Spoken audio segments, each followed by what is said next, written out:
Clara Whitmore stepped into that auction yard with $3, a broken heart, and nothing left to lose. The man on the platform had chains on his wrists and a bruise across his jaw. Laughed? She didn't. She raised her hand and bought him. If you've ever been told you were worth nothing, this story is for you. Subscribe to our channel, follow this story all the way to the end, and drop your city in the comments below. I want to see how far this story has traveled. The summer of 1882 came to Black Pine Valley like a punishment. The sun cracked the earth wide open. The creek behind the Whitmore Ranch had dropped so low that Clara could walk across it in her boots without wetting her ankles. The vegetable garden she'd planted in April was more dead than alive. Half her fence line had collapsed after the late spring winds, and 2 of her horses had come up lame in the same week. She had $37 to her name. The banknote on her property was due in 60 days. And her ranch hand, old Pete Granger, had quit without warning 3 mornings ago. Left a note on the table that said only, "Too much work, Ned. Not enough hope." Clara. She hadn't cried over it. She didn't have the water to spare. She pulled on her boots before dawn that Thursday morning, fed the horses that could still walk, hauled water from the creek in 2 buckets, and sat at her kitchen table, with her ledger open in front of her. She'd been sitting with that ledger every morning for 2 months. The numbers never changed in her favor. She was 29 years old, a widow for 14 months, and she was running out of time in every direction she looked. The auction in town wasn't something she'd planned to attend. She heard about it from the Miller girl, who came riding past the ranch gate just after sunup, hollering something about a wild man they'd brought down from the mountains. They're selling him, Miss Clara, the girl called out, breathless and wide-eyed. Right there in the square. You ought to come see. Clara had no interest in spectacle. She had fence posts to set and water to haul, but she needed a ranch hand. That was the simple truth of it. She needed someone who could work. Someone strong. Someone who wouldn't quit after 2 weeks when the labor got hard. She had no money to pay a proper wage, not $60 a month like the larger ranches offered, and every able-bodied man within 20 miles either already had employment or had made it plain they wouldn't work for a woman alone. She told herself that was the only reason she hitched up the wagon and drove into Black Pine Valley that morning. She told herself it was purely practical. She smelled the auction before she saw it. Sweat and livestock and unwashed wool, and the sharp bite of whiskey already opened before 9 in the morning. The square in front of the Black Pine General Store was packed with men, maybe 60 or 70 of them, shoulder to shoulder, some up on the rail fence, some standing on wagon beds to get a better view. Clara tied off her horse at the far post and made her way through the edge of the crowd. She heard the laughter before she saw what they were laughing at. It was not kind laughter. It was the kind of laughter that came from a crowd that had decided someone was beneath them and wanted that person to know it. She pushed past 2 men in canvas jackets, stepped around a woman with a market basket who was watching with her mouth pressed tight and disapproving, and then she saw the platform. He was already standing on it. Elias Hawthorne. She didn't know his name yet. She would learn it later. In that first moment, she knew only what she saw, and what she saw stopped her completely. Enormous, 6'4" at least, maybe taller. Broad through the shoulders, in a way that didn't look like vanity, it looked like years of work, years of hauling and building and surviving alone at altitude, where the air itself pushed back at you. His shirt was torn at the left shoulder. His jaw was dark with a bruise that was still fresh, still purple at the center, where the bone sat close under the skin. He had iron cuffs on both wrists, a short chain between them, and the chain was attached to a bolt ring set into the top of the platform post. He was chained to the post like livestock, and he was standing absolutely still. Not cowering, not straining against the chain, not looking at the crowd with anger or fear or pleading. Just standing. His eyes were somewhere beyond the crowd. Beyond the rooftops. Somewhere up toward the mountain ridgeline that rose behind the town to the north, blue and distant in the summer haze. The auctioneer, a red-faced man named Culliver, who ran the livery stable and considered himself a wit, was working the crowd with the enthusiasm of a man who'd never had a better morning in his professional life. Now, gentlemen and ladies, if there are any brave enough, he paused for the laugh. He got it. We have here before you the one, the only, the infamous mountain wolf of Black Pine County. Elias Hawthorne, brought down from his den just 3 days ago after he trespassed across Harlan Briggs's north pasture and refused to move along peaceable. Refused? Someone in the crowd called out. I heard he threw Briggs's foreman through a fence rail. The crowd roared. The auctioneer raised both hands. There may have been a disagreement of some minor physical nature. Yes.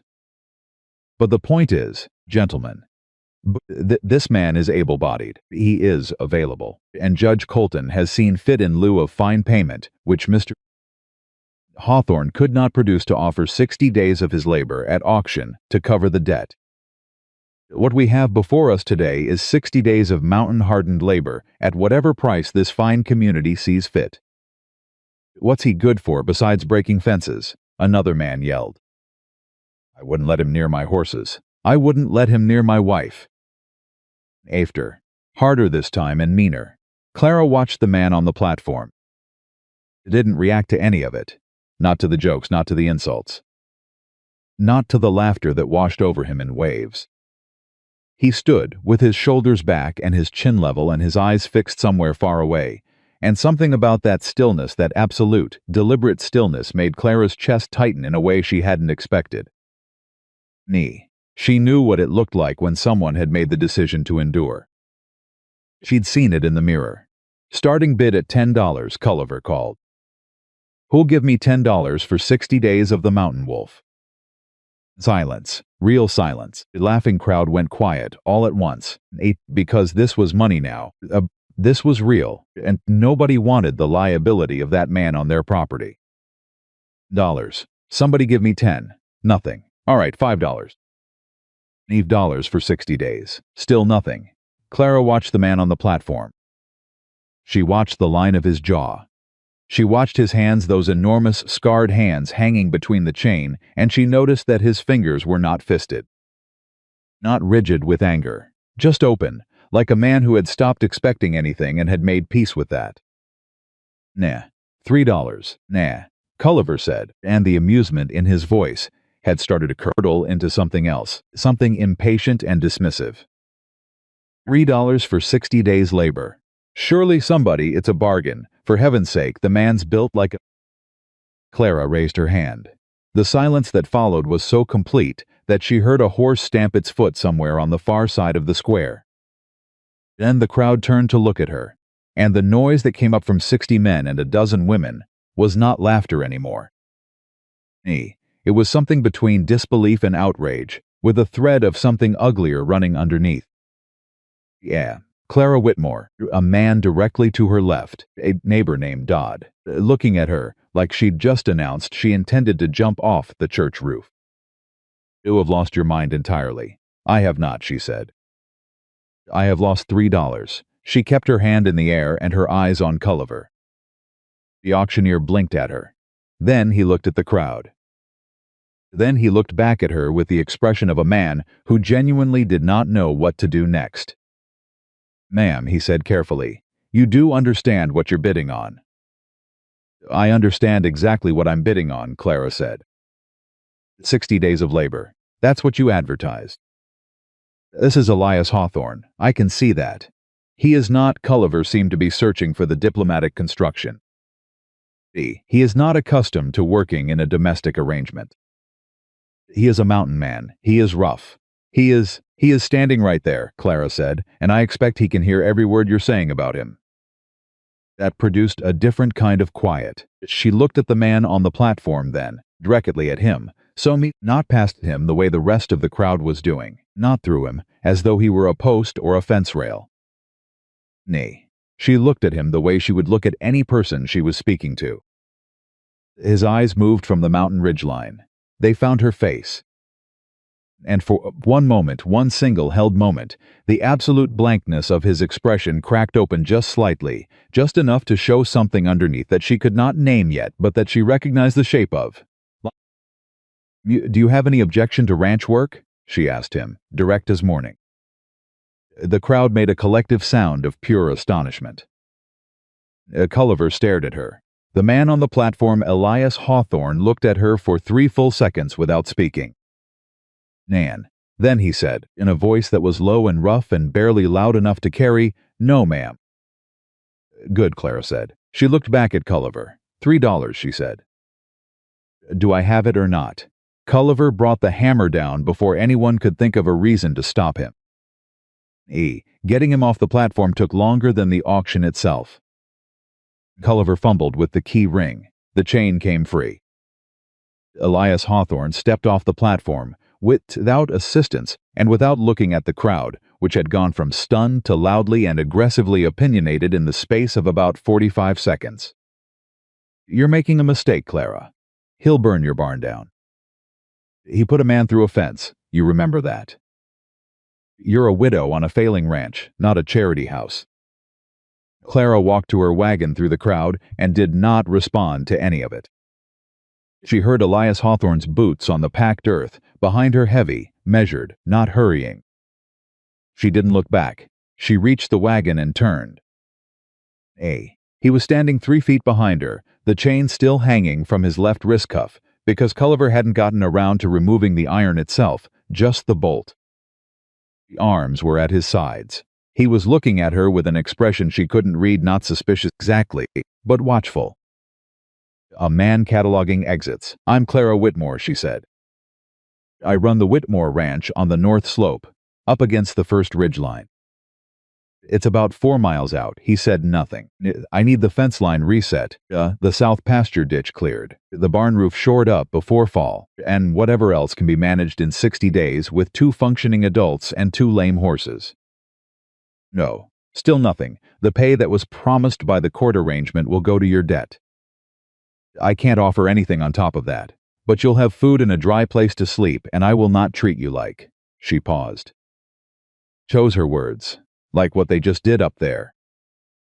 Silence stretched. Then Elias Hawthorne said, "You got a hammer?"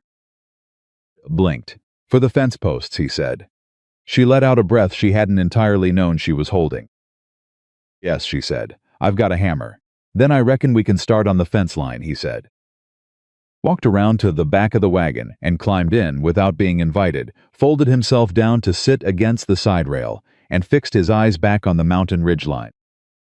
Clara climbed up to the driver's bench. She could feel the eyes of the entire town on her back as she clicked the horse forward and drove out of the square. She did not look back at Black Pine Valley, neither did he. The 4 miles to the Whitmore Ranch were accomplished without a single word. Clara drove. Leah sat in the back. The summer heat pressed down on the road like a hand, and the dust rose in soft plumes behind the wheels, and the mountains to the north grew slowly larger and more present as they left town behind. Clara was not afraid of silence. She'd lived with it for 14 months. But she was aware of him the way you were aware of a storm moving in from the west, not in a threatening way. Precisely, but with the constant, low-level attention that large and unpredictable things demanded. When they reached the gate of the ranch, she pulled up and set the brake and climbed down to open it herself, the way she always did, because there was no one else to do it. She heard him drop to the ground behind her before she'd finished with the latch. He reached past her, not pushing her aside, just reaching and lifted the gate off the ground an inch, taking the weight of the thasking iron off the hinge, so the latch came free cleanly. She hadn't asked him to do that. She hadn't known he'd noticed the gate was dragging. She swung it open. He held the weight of it until she had it all the way open, then stepped back. "Thank you," she said. He nodded once. She drove the wagon through. Walked behind. She showed him the barn first, the loft where he could sleep, the water barrel at the side, the hook on the post where she kept the lantern. The barn was not fine accommodation, but it was dry, and the roof only leaked in one corner that she'd already blocked off with a piece of canvas. Elias walked the perimeter of the barn the way a man walks property. He is calculating, measuring with his eyes, noting the weak points, reading the structure the way some men read words on a page. Post on the south end is rotting out, he said. No, if you don't get that replaced before the first snow, the whole wall's going to lean. I know that too, Clara said. That's why I need someone who can work. He looked at her. She looked back at him. There was something in his face not softening exactly, but a recalibration. Like he had expected a different response and was adjusting his assert. Culliver left the iron on, she said, nodding at the cuff on his wrist. I'll get the file. Don't bother, he said. It can't be comfortable. Ain't the worst thing I've worn. She almost asked what was. She stopped herself. She brought him a plate of food, instead cold cornbread, and the last of the salt pork and 2 tomatoes from the garden that weren't entirely gone yet. She left it on the fence rail outside the barn and went back to the house. Nay, when she came back an hour later with the water bucket, the plate was empty, and he was already working. He had found the post-hole digger in the tool shed without being told where it was. He was halfway up the south fence line, working in the full weight of the afternoon sun without his vest. Muscles of his back and shoulders moving with the efficient force that came from a man who had been doing physical labor all his life and had long since stopped thinking about it. He hadn't asked her which posts needed replacing. He'd just walked the line and figured it out himself. Clara stood at the fence line and watched him for a moment. Then she picked up the other end of the fence staple kit and went to work on the section closest to the gate.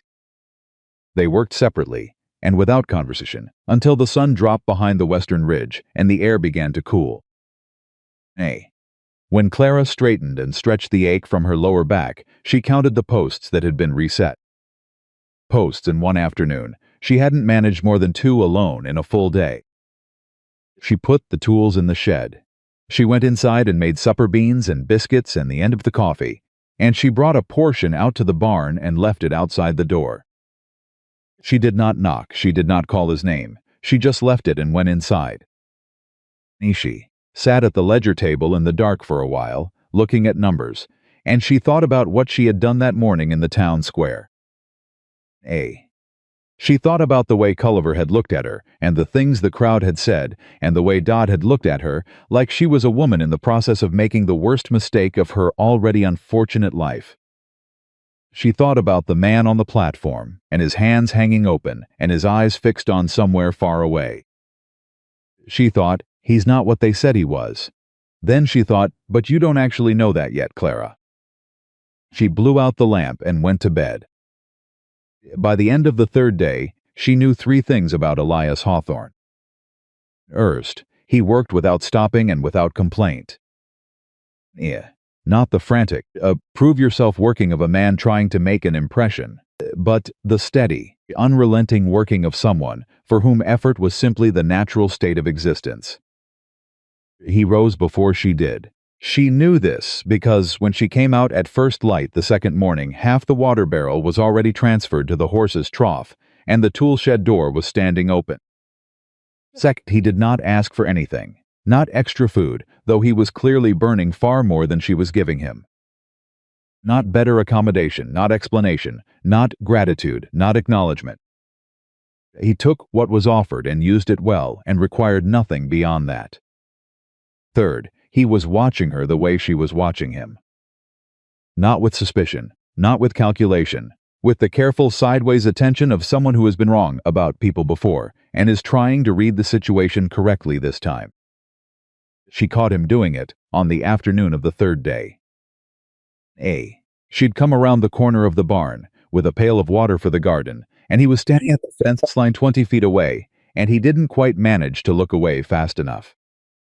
And say anything. He didn't say anything. She kept walking.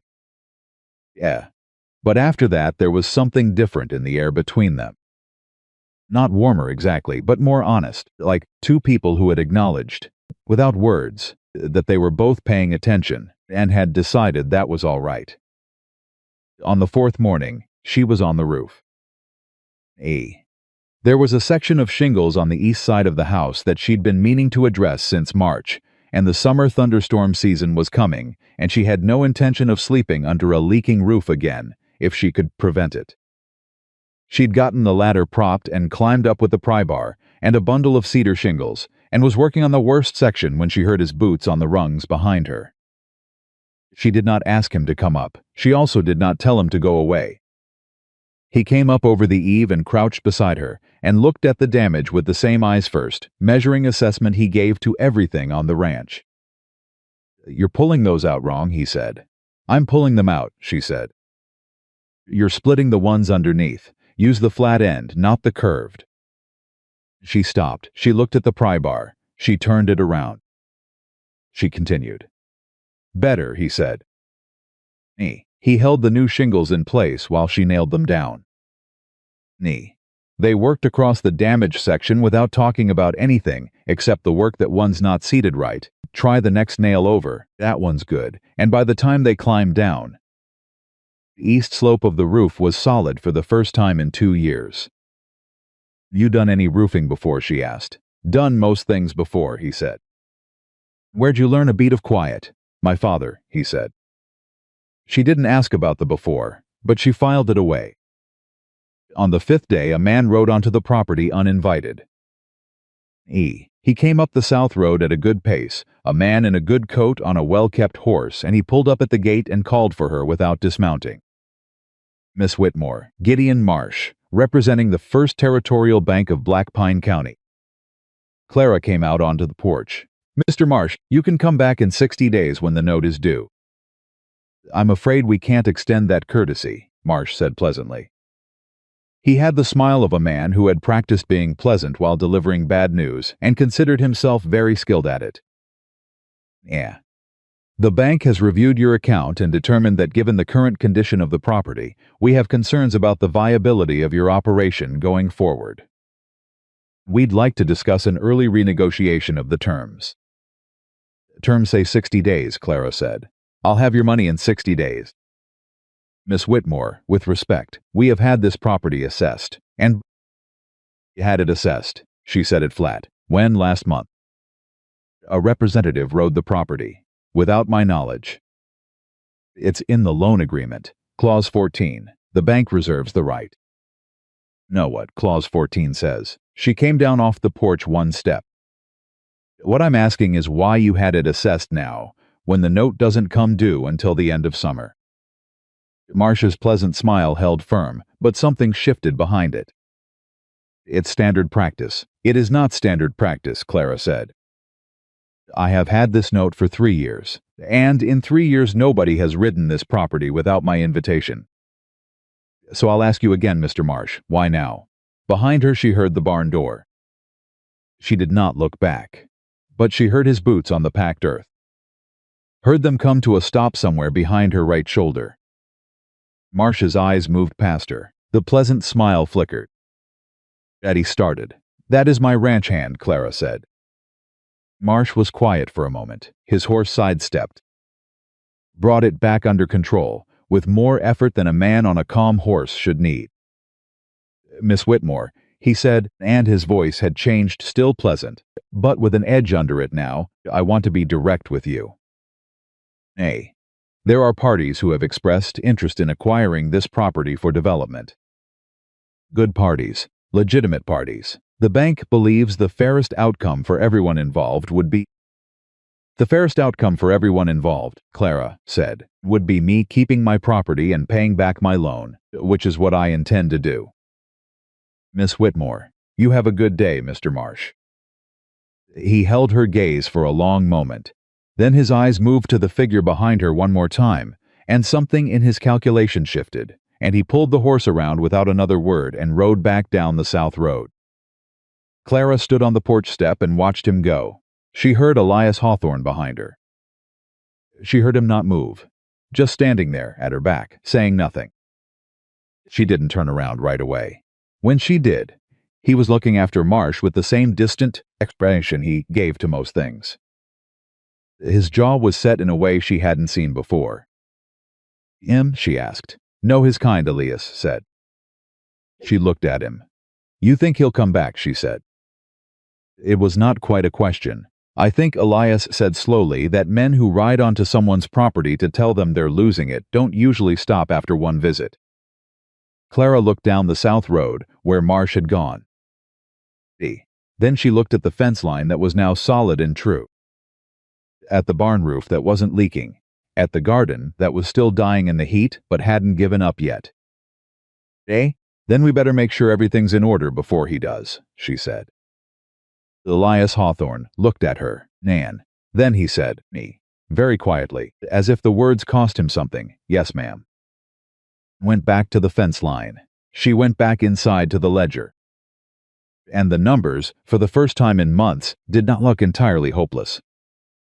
Gideon Marsh came back on the 7th day. He didn't come alone this time. He brought 2 men with him, big men, the kind hired not for paperwork, but for presence, and he rode up to the gate at mid-morning with the easy confidence of someone who had already decided how the conversation was going to end. Clara was in the garden when she heard the horses. She straightened up, brushed the dirt from her hands, and walked around to the front of the house without hurrying. She had learned a long time ago that hurrying toward trouble only told trouble it had power over you. Marsh dismounted at the gate. His 2 men stayed on their horses. Miss Whitmore, he said, pleasant as ever. I hope this morning finds you well. It was finding me fine until just now, Clara said. Something moved at the corner of her vision. Elias had come out of the barn. He didn't walk toward them. He just came out and stood at the barn door, his arms at his sides, watching. Marsh's eyes found him, held on him for a moment, then came back to Clara. I'll be direct, Marsh said. The bank has moved up its timeline. We're prepared to offer you a settlement fair market value for the property as assessed, minus your outstanding debt. You'd walk away clean, no further obligation. I'd walk away without my ranch, Clara said. Miss Whitmore, my husband built this ranch, Clara said. He broke ground on this property 8 years ago. He hauled every stone of that foundation himself. He died on this land. She kept her voice level. I am not walking away from it. Your husband is gone, Marsh said, and there was just enough gentleness in his voice to make it condescending. And you are a woman alone, the practical reality. The practical reality, Clara said, is that my note doesn't come due for 53 more days. And I will have your money in 53 days. So whatever timeline the bank has moved up, it can move right back. Marsh looked at her for a long moment. Then he looked at Elias again.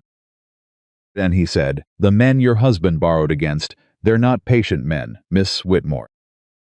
The bank doesn't always control its own timeline. Do you understand what I'm telling you? The threat was so smoothly packaged that it almost didn't sound like one. Almost. I understand you perfectly, Clara said, and I want you to understand me. This is my property. You are standing at the edge of it. And I'd like you to ride back the way you came. One of the mounted men laughed a short, contemptuous sound. Elias Hawthorne was no longer standing at the barn door. He was standing 10 feet behind Clara, and he had moved there so quietly that even she hadn't heard him come. The laughing man stopped laughing. Marsh looked at Elias with the expression of a man recalculating odds. His pleasant smile had thinned out considerably. We'll be back, Miss Whitmore, he said. I expect you will, she said. Good day, Mr. Marsh. He mounted up. He and his men rode back down the south road, and this time they went faster than they'd come. Clara stood at the gate until the sound of hooves faded entirely. Then she let out a long, slow breath. Men like that don't give up that easy, Elias said from behind her. No, Clara agreed. They don't. You got anyone in town who'd stand up for you? Lawyer, judge? Judge Colton's the one who sent you to auction, Clara said. And the only lawyer within 40 miles is Herbert Gaines, who has been on a retainer with the First Territorial Bank for 6 years. Elias was quiet for a moment. So you got nobody, he said. I've got 53 days and $37, she said. And I've got fence posts that aren't going to set themselves. She turned away from the gate. So I suggest we get back to work. She heard him follow her. He didn't say anything else about it. But that night, sitting at the ledger table, she wrote down Gideon Marsh's name at the top of a clean page and underlined it twice. Beneath it she wrote, "Men behind him who, and beneath that, what is on this land that they want." She looked at it for a long time. Then she closed the book and went to bed and lay in the dark, listening to the summer wind work its way through the eaves, and she thought about the way Marsh had said, "The men your husband borrowed against not the bank, not the institution." Men. Specific men. Men with a timeline. Her husband James had borrowed the original sum from the First Territorial Bank 3 years ago. That was a straightforward transaction. She had the paperwork. But James had also done other business in his last year. Business he hadn't always discussed with her in full. Business she had assumed was simply the ordinary complexity of running a ranch in a territory that was still finding its shape. She had not looked at his papers in 14 months. She got up. She went to the cedar chest under the window, where James's papers were stored, and she opened it, and she started reading. She was still reading at 3 in the morning when the lamp oil ran low. She found it on the 4th page of a folded letter, written in a hand she didn't recognize. The letter was dated 13 months ago, 1 month before James died. It referenced an agreement between James Whitmore and a party identified only as GHM Acquisition for the mineral survey rights to the north slope of the Whitmore property, extending from the tree line to the ridge. The rights had been sold for a sum of $200, which James had apparently used to cover a shortfall in the ranch's operating expenses. The rights were valid for 3 years from the date of signing. $200 for 3 years of mineral survey access to the north slope. Clara sat very still with the letter in her hands. She thought about what was on the north slope. She thought about the old survey markers her husband had mentioned once, casually, as if they weren't significant stakes that some company had put in along the upper ridge. He'd said, "Probably nothing." She thought about the creek that ran down from the ridge and through the property. She thought about the mining operations that had been expanding steadily across Black Pine County for the past 4 years, chewing into the mountain in every direction that showed the right kind of rock. Thought about Gideon Marsh and his pleasant smile, and the way he'd said the men your husband borrowed against with that careful, deliberate gentleness. GHM, Gideon H. Marsh. And then she understood exactly what she was sitting in the middle of. Her husband had signed away mineral rights to a man who was now also her banker. A man who had set up the original loan, knowing he would eventually control both the debt and the rights to whatever was under the north slope.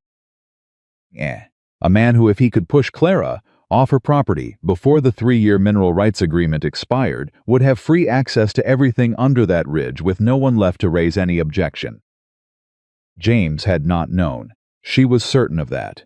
James had needed the $200, and he'd taken what looked like a simple business arrangement, and he'd never lived long enough to understand what he'd handed over. But she knew now. She sat at the kitchen table with the letter and the lamp guttering toward darkness, and she felt something settle into her chest that was not fear. It was colder than fear and steadier than anger. It was clarity. She knew what Marsh was doing. She knew why, and now she needed to figure out what she could do about it. She folded the letter carefully and put it back in the cedar chest. She blew a lamp. She went to bed. She did not sleep. Morning, she told Elias. She hadn't planned to. She'd woken up intending to keep it to herself, to work through it alone, the way she'd worked through everything for the past 14 months. She came out at dawn, and he was already at the fence line, and something about the simple, undemanding fact of him standing there in the early light, working steadily without needing anything from her, made the decision for her. She walked out to the fence line with 2 cups of coffee and held one out to him. He took it. He looked at her over the rim. He read her face the way he read fence lines and root edge quickly and accurately. "Something happened," he said. "I found some papers last night," she said. "My husband's papers," she told him. "All of it." The letter, mineral rights, initials that matched Marsh's name, the timeline, the loan, the pressure.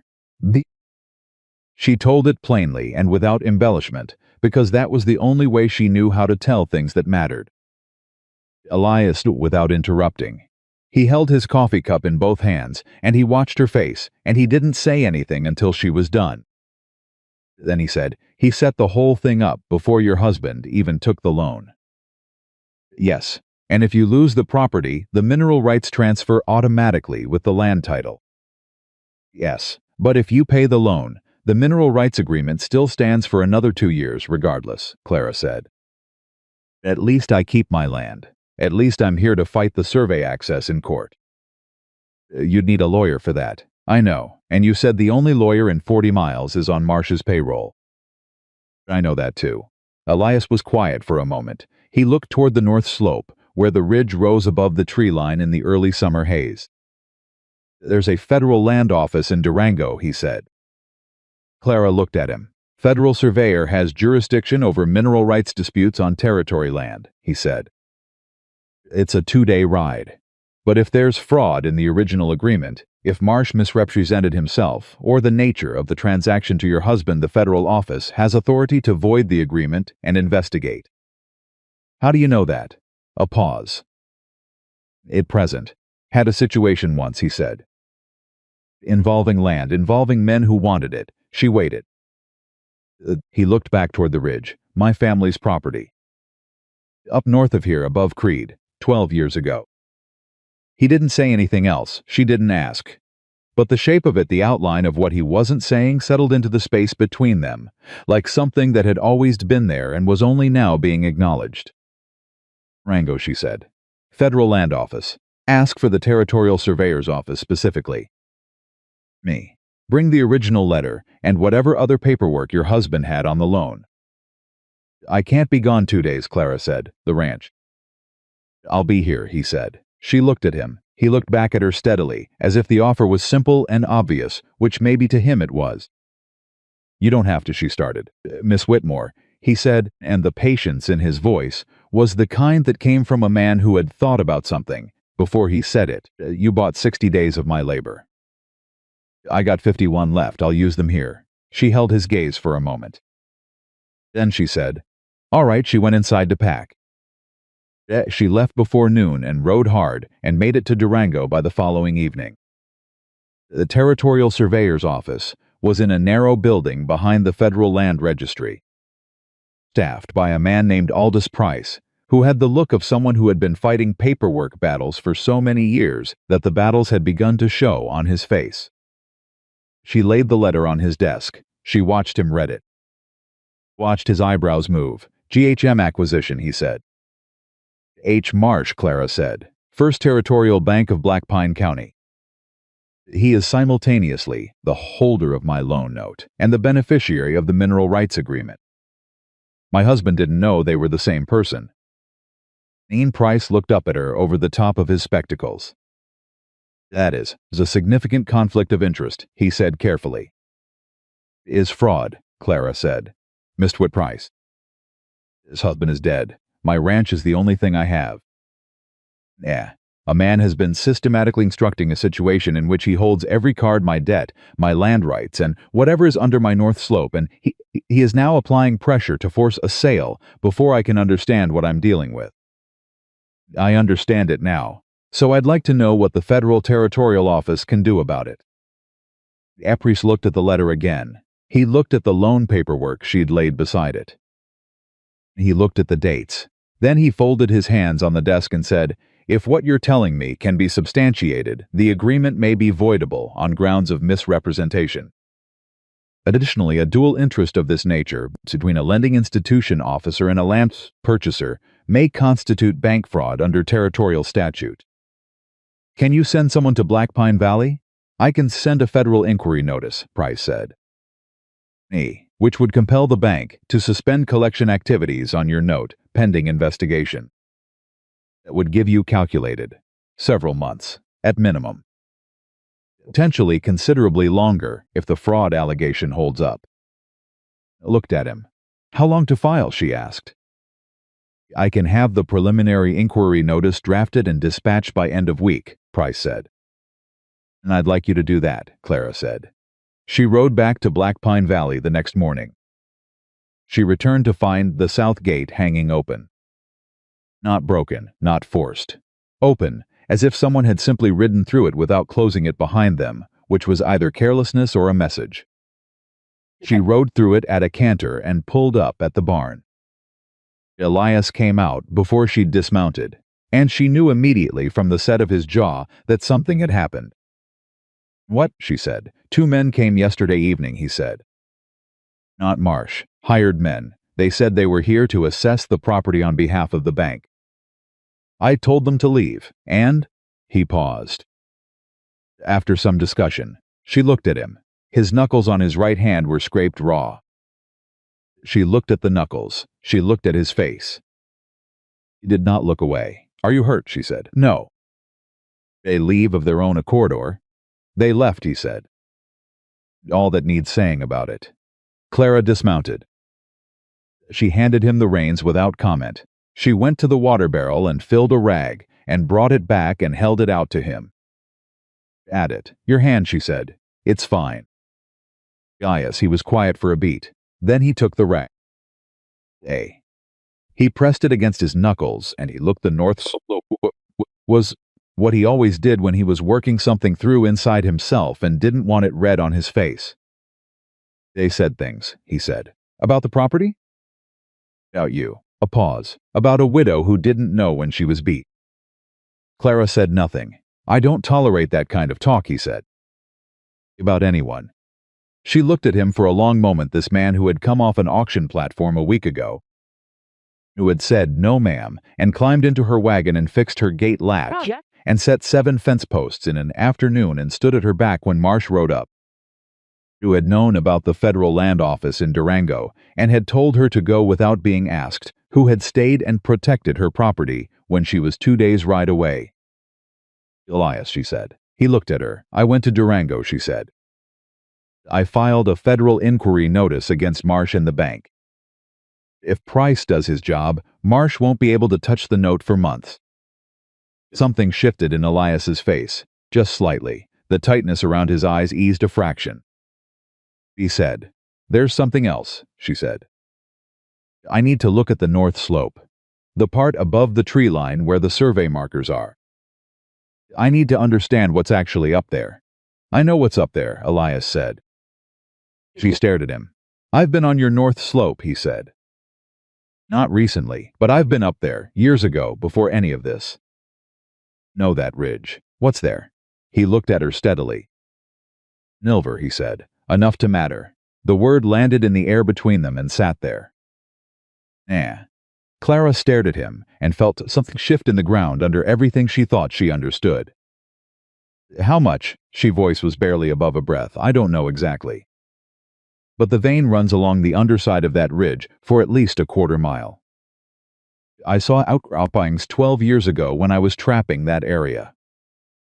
I didn't think about it much then. Didn't have reason to." He paused. Else thought about it plenty. Marsh. Marsh had known. Marsh had known what was under that ridge when he'd shaken James Whitmore's hand and sold him a $200 mineral rights agreement, and then turned around and handed him a loan with 60-day terms. He had built the trap before the man walked into it. He had built it before James died. He might have been building it even before that. "Elias," she said, "if that silver is on my land." "It's your land," he said, "long as you can keep it." She looked at him. She thought about everything that had happened in the 7 days since she'd raised her hand in the town square and spent $3 and told Culliver, "I'll take him." She thought about how certain she'd been that it was just practicality. Just need. Just the simple math of a woman who needed a ranch hand and had no other option. She thought about a man standing on an auction platform with his hands hanging open, looking at the mountains. "Why didn't you tell me sooner?" she said. "About the ridge." "About the silver." He was quiet for a long moment. "Wasn't sure yet what kind of person you were," he said finally. "Wasn't sure if knowing would make things better or worse." Another pause, shorter. "And then I was sure. But you needed to go to Durango first, before I added anything else to what you were carrying." She looked at him for a long time. Then she said, "That is either the most considerate thing anyone has done for me in years or the most infuriating." "Be both," he said. She almost laughed. She didn't quite get there, but she almost did, and he saw it, and something in the corner of his mouth moved in a way that was not quite a smile but was adjacent to one. "All right," she said. "Tomorrow morning, we go up to the ridge and we look at what's there." "And if Marsh sends more men in the meantime?" Clara looked back down the south road. "Then we deal with that too," she said. "But tonight I'm going to cook an actual supper with actual vegetables, and you are going to eat it at the table like a person instead of taking a plate to the barn." He looked at her. She looked back unflinching. "I ain't much for," he started.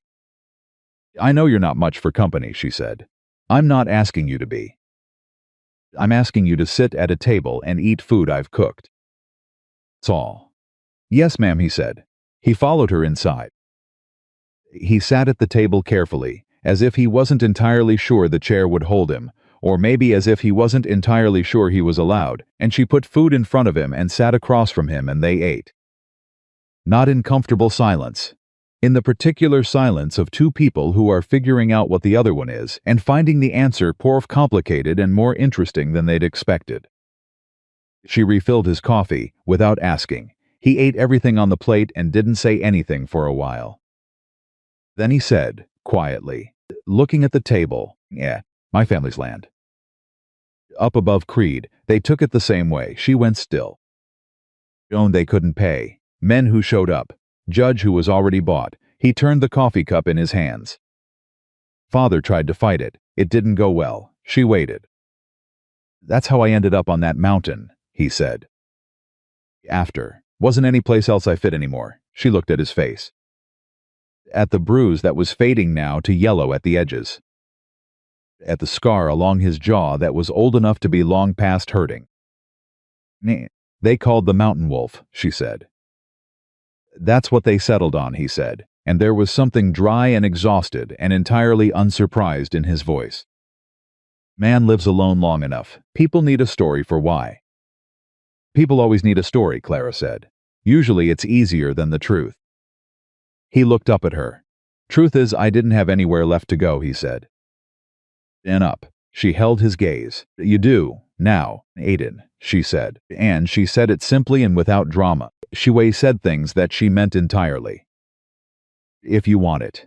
Whatever happens with this land, whatever Marsh does or doesn't do, you've got somewhere to be for as long as you want to be here." The silence that followed was very long. Elias. Hawthorne looked at her, across the kitchen table, with an expression she couldn't entirely name. Something cracked open in it. Something that looked like a man who had heard a thing he'd stopped letting himself expect to hear. He didn't say anything.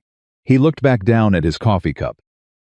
Me. But his shoulders, which had carried a permanent brace against the world since the first morning she'd seen him, dropped by something that was barely visible but completely real. Outside, the summer wind moved through the pine trees on the ridge, and somewhere above the tree line, under a quarter mile of rock and shadow, no silver waited in the dark. And in the morning they would go up and look at it together. Yep, they sat at the table, and two people who had both been taken apart by the world and were, cautiously, beginning to figure out what they still had left. They went up to the ridge at first light. Clara had the letter folded in her coat pocket and a notebook in her hand. Elias walked ahead of her, on the narrow trail that cut through the pine trees toward the upper slope, moving with the easy, unhurried confidence of a man who had spent years reading terrain with his feet instead of his eyes. He didn't need to look down. He already knew where every root was, every loose stone, every place the ground would shift under a person's weight. She noticed that about him. He moved through time, like it was a language he'd been born speaking. The trail opened up above the tree line and the full ridge came into view, a long, ragged spine of exposed rock running east to west across the top of the property. Higher on the eastern end, where the formation pushed up out of the mountain, like a broken tooth. Elias stopped. He turned and looked at the rock face with the same expression he gave to everything he was reading, still, focused, taking it in without rushing. "There," he said. He pointed to a section of the eastern face where the rock changed color. Not dramatically. Just a subtle shift, a dark, almost greenish stain running through the gray stone in a diagonal line that started low and climbed steadily upward. The vein, Clara said. That's where it outcrops, he said. The vein itself runs back into the mountain. How far back, I couldn't tell you. But that stain, that's silver sulfide. Anybody who knows minerals knows what that is. Clara looked at the outcropping. She looked at the survey stakes, 3 of them, iron rods driven into the ground at intervals along the base of the face, each one flagged with a small piece of faded red cloth that had been there long enough to be weathered pale. She walked to the nearest stake and crouched down. Stake had a marking stamped into the iron, 2 letters and a number. She looked the next one, GHM2. He's already surveyed it, she said. Not a question. Looks like it was done a while back, Elias said. Those flags are old. Maybe more. Clara stood up. She looked at the stakes. She looked at the outcropping. She did the arithmetic in her head, the timeline of the mineral rights letter, the loan, the pressure, the men Marsh had sent, the way he'd said the men your husband borrowed against, as if they were already a certainty. He surveyed it before James took the loan, she said. Knew exactly what was here. He came in knowing. Yes, Elias said. And James, she stopped, pressed her lips together for a moment. James hadn't, Elias said quietly. He didn't. She stood at the base of the ridge with the wind coming off the high rock above her, and her dead husband's name sitting in her chest like a stone, and she felt the grief and the fury arrive at the same time, and in equal measure. The way they always did when she thought about what James had not known and what had been done to him because he hadn't known it. She had not cried in front of anyone in 14 months. She did not cry now. She took out her notebook and wrote down the stake numbers and the location and the estimated length of the outcropping and the direction of the vein as far as she could read it. Will this help Price, she asked. It'll help him a great deal, Elias said. Physical evidence of pre-existing survey work combined with the dated letter and the loan agreement, that's not just a conflict of interest anymore. That's a documented pattern. That's a man who built a trap. I need to get this to Durango, she said. The federal inquiry notice Price sent should hold Marsh off the note, Elias said. But he doesn't know that yet, Clara said. Like Marsh, don't wait for paperwork to arrive before they make their next move. She looked at him. How long before he comes back? She said. If I had to reckon. Not long, he was right. Marsh came back that same afternoon. This time he brought 4 men, and none of them were dressed like bank representatives. They wore the clothing of working men, range clothes, dusty boots, but they rode too straight and too close together, and their eyes moved across the property with the specific surveying quality of men who had been told what to look for before they arrived. Clara came out of the barn when she heard them. Elias came out of the barn behind her. Marsh dismounted at the gate with his hat in his hand, and the pleasant smile was entirely gone now. He had the face of a man who had decided that pleasantness had run its course. Miss Whitmore, he said, I'm going to be honest with you today. I'd welcome a change, she said. He didn't react to that. The bank has been patient. We have been more than fair. But we have obligations to our investors, and those investors are no longer willing to wait out a 60-day note on a failing property. We are prepared to initiate early collection proceedings. Clara said, The note isn't due.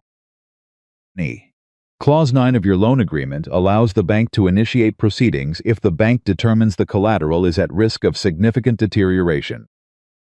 My property is not deteriorating, Clara said. Look at the fence line. Look at the barn roof. This property is in better condition than it was 60 days ago. Miss Whitmore, the Federal Territorial Office in Durango is already aware of your dual interest as property, Mr. Marsh. She said it flat and clear and watched his face. They received a preliminary inquiry notice 3 days ago. I expect you'll be receiving your own copy of that notice within the week. The silence that followed was not long, but it was the kind of silence that contained a very large number of things. Marsh's jaw moved, just slightly, just enough to show that the information had landed. The mounted men behind him shifted in his saddle. "You filed a federal inquiry," Marsh said. His voice had changed. The pleasantness was not just gone now. Something harder had come up in its place, something with edges. "I did," Clara said. "On what basis?" "On the basis of the mineral rights agreement your company entered with my husband 13 months ago. GHM acquisition. Which, in case you were wondering whether I'd made the connection, I have." The color in Marsh's face shifted. Behind Clara, she heard Elias take a slow step forward. If Marsh's meant a big one, 18, heavy-set, 80, with a flat, patient face, had moved his hand to rest on the top of his thigh in a way that was not entirely casual. "Miss Whitmore," Miss Yarch said, and his voice had dropped, gone private, as if the two of them were having a different conversation than the one that was actually happening. "You are making a very significant mistake. The men behind this investment are not men who respond well to interference." "I'm not interfering," Clara said. "I'm defending my property." "That is a distinction they will not appreciate.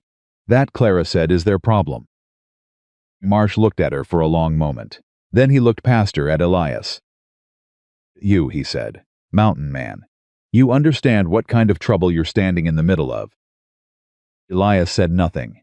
"You were auctioned off like a mule 2 weeks ago," Marsh said. "You got no stake in this, no legal standing, no claim. Walk away from this woman's trouble, and I'll see to it the court debt is forgiven. Lean. You ride out of Black Pine Valley with nothing owed to anyone." The offer settled into the air. Clara did not look back at Elias. She kept her eyes on Marsh. She heard Elias breathe in. Then he said, "I'll take the debt." Marsh stared at him. "Debt," Elias said, "plain as wood. I'll keep it. I'll keep all 60 days, and I'll keep standing right here." Clara felt something move through her chest that she could not entirely name. Marsh looked between the two of them. His jaw tightened. "Ride out," Clara said. "Now." He did not move for a long moment.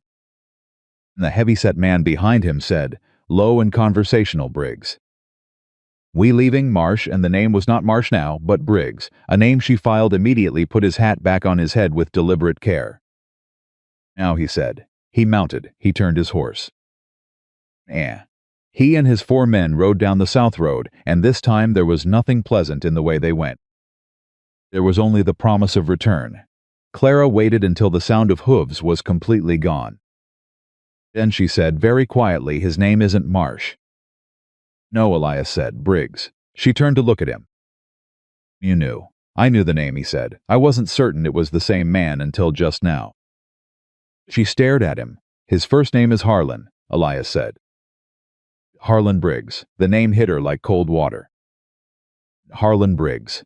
The name Culliver had used at the auction. He trespassed across Harlan Briggs's north pasture and refused to move along peaceable. The same Harlan Briggs whose foreman Elias had put through a fence rail.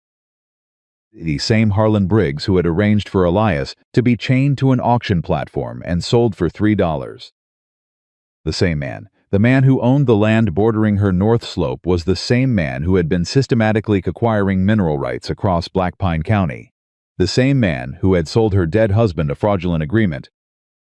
Same man who had been calling himself Gideon Marsh when he sat behind a banker's desk and called himself Harlanton Briggs when he dealt with ranchers and land agents. "He put you on that platform," she said. "Yes," Elias said. A pause, short, the kind that meant the answer was not simple. "Because I knew about the ridge," Elias said. "I knew what was up there. I'd trapping that area for years, and I'd spoken to 2 different miners in the past 18 months about the outcropping. Nerd gets around in those circles." He stopped. "I think Briggs found out I'd been talking. I think he wanted me gone from this county. Fourth, a survey came in formally, and the real value of those deposits became public record." Looked at him. "He tried to remove you," she said. "Cheapest way to do it without anything that looked like a crime," Elias said. Get me arrested on a trespass charge, get me auctioned off 60 miles away, and by the time I worked off the debt and came back, the deal would be closed and done. Except I bought you, Clara said. Except you bought me, he said. And brought me back to the one property in this county he was most afraid of someone with knowledge being on. Clara looked at the south road. He knows you know about the silver, she said. He knows now for certain, Elias said. Before he might have only suspected. Stood here, yes. He knows. That makes you a target, she said. It makes both of us a target, he said. She looked at him for a long moment. Tell me the rest of it, she said. About your family's land. Out Briggs. Tell me all of it, because I think I need to understand what I'm actually dealing with. He looked at her. Then he turned away from the south road and walked back toward the house, and she fell in beside him, and he talked. He talked for the better part of an hour.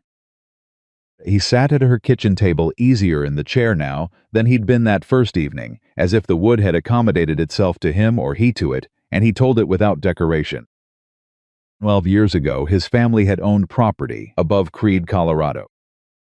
A working ranch, small but solid, that his father had built from bare ground over 20 years. His father, his mother, his younger sister. Elias had been 26 and running the upper pasture operation. A man had come offering to buy mineral rights to the western slope. A fair price, a 2-year agreement, nothing unusual. Anne, his father, had signed. Then, 6 months later, a different man had approached the bank that held their property loan, with evidence, fabricated evidence, Elias said. And his voice did not rise, but his hands tightened on the coffee cup of unpaid debts owed to a third party. The bank had called the loan. His father had fought it. The fight had gone badly, in the way that fights went badly when the judge was already bought, and the lawyer was already paid. They lost the property. His mother had died that winter. The cold, and what came before the cold. His sister had gone to live with relatives in Denver. Father had lasted 2 more years, working day labor, and then he had simply stopped. Elias had been 28 years old with nothing and nowhere, and he had gone up into the mountains because the mountains did not require anything of him except that he survive. He had been surviving up there for 12 years. The man who came from my father's western slope, Clara said, when he'd been quiet for a moment. Briggs, different name then, Elias said. But the same method, the same construction. Mineral rights bought, cheap loan called early, property transferred. Yes, she looked at her hands on the table. He's been doing this for over a decade, she said. At least that long, Elias said. Black Pine County isn't his first territory. And nobody stopped him. Nobody's had the right combination of things before, Elias said. Evidence of the original fraud, knowledge of the survey activity, and access to federal jurisdiction before the deal closes. He paused. You have all 3. We have all 3, she said. She looked back, steady. I am not doing this alone, she said. And neither are you. Not anymore. Something moved through his face slow, like light coming through cloud cover. He looked away. Looked back. Clara, he said, and it was the first time he'd used her name without the miss attached to it, and they both noticed. Argue with me, she said. He didn't argue. He also didn't look away. They spent the rest of the afternoon and the whole of the evening making a plan. It was not a complicated plan, because complicated plans had too many points of failure. And they had limited time and limited resources, and at least 4 men working against them who would not be by anything that didn't land directly in front of them. Clara needed to get back to Durango with the survey stake evidence photographs if possible, detailed measurements if not, combined with a written account of Briggs's dual identity and the connection to the Creede property seizure 12 years ago. If could establish a patterns across multiple properties, across multiple years, the case moved from a local fraud complaint to a federal investigation. Federal investigators had reached that a territorial court did not. Elias needed to stay on the property, not just to protect it. To protect the evidence on the ridge, the stakes, the outcropping, the physical record of Briggs's pre-existing survey. If Briggs's men came back while Clara was gone and pulled those stakes, the physical evidence disappeared with them. "I'll be 2 days," she said, "maybe 3. I'll be here," he said. "They come, I can handle it." "Elias," she looked at him directly. "I'm not asking you to fight them. I'm asking you to be here. To be a witness. To be someone who can testify that the stakes were there and then were gone if they try to remove them." "I understand that," he said. "And if they come with bad intentions that extend beyond the ridge, then use your judgment," she said. "But don't get killed over iron stakes. Nothing on that ridge is worth your life." He looked at her. "Some things are worth more than they look," he said. She didn't know exactly what he meant by that. She thought she might. She went to bed before 9 o'clock, because she intended to leave before dawn. She lay in the dark and listened to the sound of him moving in the barn, the weight of him on the loft boards, the creak of timber settling. She had lived alone in this house for 14 months, and the sounds of the ranch at night had become the sounds of her own solitude, familiar and specific and unchanging. Different. This was the sound of someone else in the world with her, close enough to hear.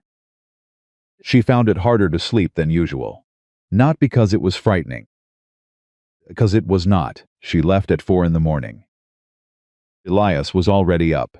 He was at the barn door when she came out with her packed bag, and he had her horse saddled and her canteen filled and her saddlebag checked for the documents, without her having said a word about any of it. She stopped at the sight of him. "I figured you'd leave early," he said simply. She took the reins. 3 days at most, she said. No. She mounted. She looked down at him from the saddle in the gray pre-dawn, and he looked up at her with that face. She was beginning to be able to read the steadiness of it, the cost underneath the steadiness. The things he chose not to say, but that were present anyway in the way he held himself. "Elias," she said, "ma'am, when this is over," she said. "When Briggs is dealt with and the land is clear, I want you to stay." He was very still. "Not because I need a ranch hand," she said. "I want you to understand that. Not because of the 60 days or the labor. Because—" She stopped, found the words carefully, because they mattered, and she would not waste them. "Because I think this is where you're supposed to be. Me. And I think you know it." The silence was long. The mountains were beginning to show their outline against the sky just barely, just the dark shape of them against the slightly lighter dark of the early morning. "I'll be here when you get back," he said. It was not exactly an answer to what she'd said. It was also not an answer. She turned her horse south and rode. Made Durango in a day and a half, pushing hard and sleeping 3 hours in a dry creek bed when the horse needed rest. Price was in his office when she arrived, and when she laid the measurements and the stake records and the written account of Briggs's dual identity on his desk, he read through it with the focused, unhurried attention of a man who understood exactly what he was looking at. Then he looked up and said, "Harlan Briggs." "You know him," Clara said. "I know," name Price said carefully. "There was an inquiry filed out of Creed 12 years ago regarding irregular land transfer proceedings. It was never substantiated." He paused. "The complainant died before the inquiry concluded." Clara stared at him. "His name was Elias Hawthorne," she said quietly. Elias was very still. "The son is alive," Clara said. "He's on my property right now. He's a witness to the original Creed survey activity, and he has knowledge of the Black Pine County operations going back 18 months. Will testify." Price looked at her for a long moment. Then he stood up. "Miss Whitmore," he said, "I need to make several telegrams immediately." "I'd like you to wait." "I'll wait as long as it takes," she said. He was gone for 40 minutes. When he came back, he had the expression of a man who had just pulled on a thread and felt something very large begin to move. "The Federal Land Commissioner's office in Denver has been building a case for 16 months regarding irregular mineral rights transfers across 3 Colorado counties," he said. "They have been missing a geographic anchor in Black Pine County. What you've brought me may be that anchor." He sat down. "I'm going to need you to sign a formal affidavit. And I'm going to need Mr. Hawthorne to sign one as well." "He'll sign," Clara said. "There's something else," Price said. If Briggs understands the federal scope of what's developing, he'll move, Clara said. He'll try to close the deal before the investigation locks in. Yes, Price said, which means you need to get back to your property. I need to get back tonight, she said. The affidavit will take. Shed, whatever you need, do it now. I'm not leaving this office without it done. They worked until after dark.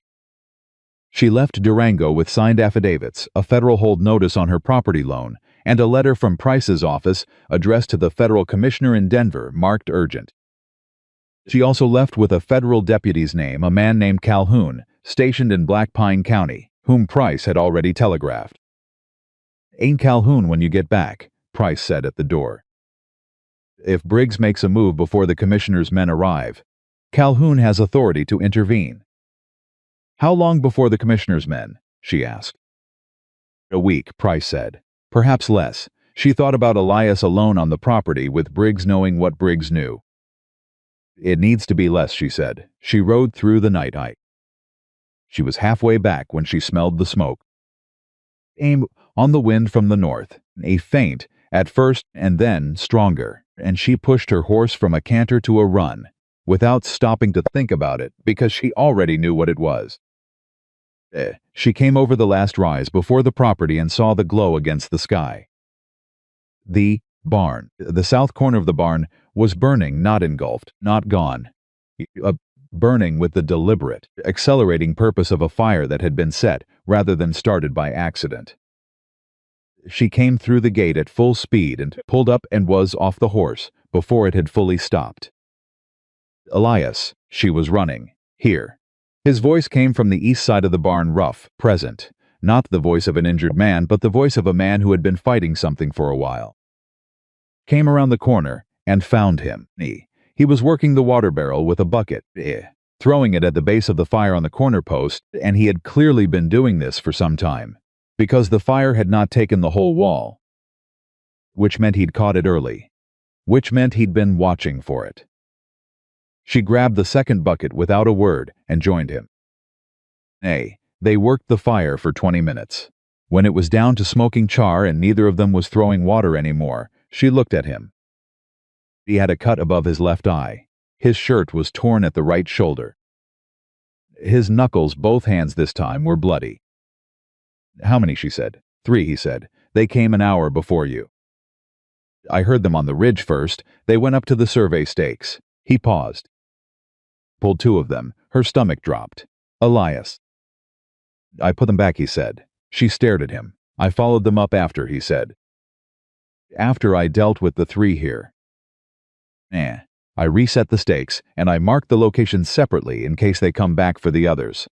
He reached into his shirt pocket and produced a folded piece of paper covered in handwritten measurements and compass bearings.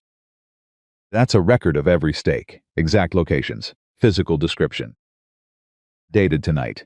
She took the paper, she looked at it. She looked at him, at the cut and the torn shirt and the bloody hands and the absolute, bone-deep steadiness of his expression. You did all of this tonight, she said. Alone. You weren't here, he said simply. She felt something break open in her chest, not dramatically. Quietly. The way a window comes open in a house that has been shut up too long, just the latch giving way, and then air. Calhoun, she said. There's a federal deputy in town named Calhoun. The eyes telegraphed him. We need to find him tonight. Night? Elias looked at the sky. It was well past midnight. Night, she said. Because Briggs knows we went to Durango. He knows what we brought back, and he is not going to wait for a federal commissioner from Denver. She looked at the smoking corner of the barn. It was a warning. The next thing he sends won't be. Elias looked at the barn. Then he looked at her. You're right, he said. I know, she said. She went to her horse. She checked it was sound. She remounted. She looked down at him. Come with me, she said. He didn't hesitate. He went to the horse shed and had his own saddled in 3 minutes and came out and mounted, and they rode south together toward Black Pine Valley in the dark. The smoke from the barn still rising behind them, and the stars very bright and very cold overhead. and somewhere ahead of them in a town where everyone had laughed at the woman who spent $3 on the most feared man in the county, a federal deputy named Calhoun was about to have a very unexpected midnight knock at his door. Deputy Calhoun did not appreciate being woken at midnight. He came to the door of his rooming house with his suspenders hanging and the expression of a man who had been deeply asleep and intended to return there as quickly as possible. Clara. He looked at Elias. He looked at the state of both of them, the smoke smell, the blood on Elias's hands, the hard-ridden exhaustion on Clara's face, and his expression changed from irritated to alert in the space of a single breath. "Miss Whitmore," he said. "You received a telegram from Aldous Price in Durango," Clara said. "It was not a question." "I did," Calhoun said. "This afternoon." "Then you know what we're dealing with." He looked at them both again. He opened the door wider. "Come in," he said. They sat at his small table, and Clara laid out the affidavits and the stake measurements and Price's letter and the original mineral rights document, and she talked for 20 minutes straight without stopping, and Calhoun listened with his elbows on the table and his eyes moving between her face and the documents with the focused attention of a man who understood that what he was hearing was larger than it had appeared from the telegram. When she finished, he was quiet for a moment. Then he said, "Harlan Briggs owns the Black Pine Valley Savings and Loan outright. He also owns the largest mining operation in the county under 3 different company names. Judge Colton has dismissed 2 previous complaints against his land acquisition practices in the past 4 years." "Judge Colton is bought," Clara said. "That's a serious allegation." "It's a serious situation," she said. Calhoun looked at Elias.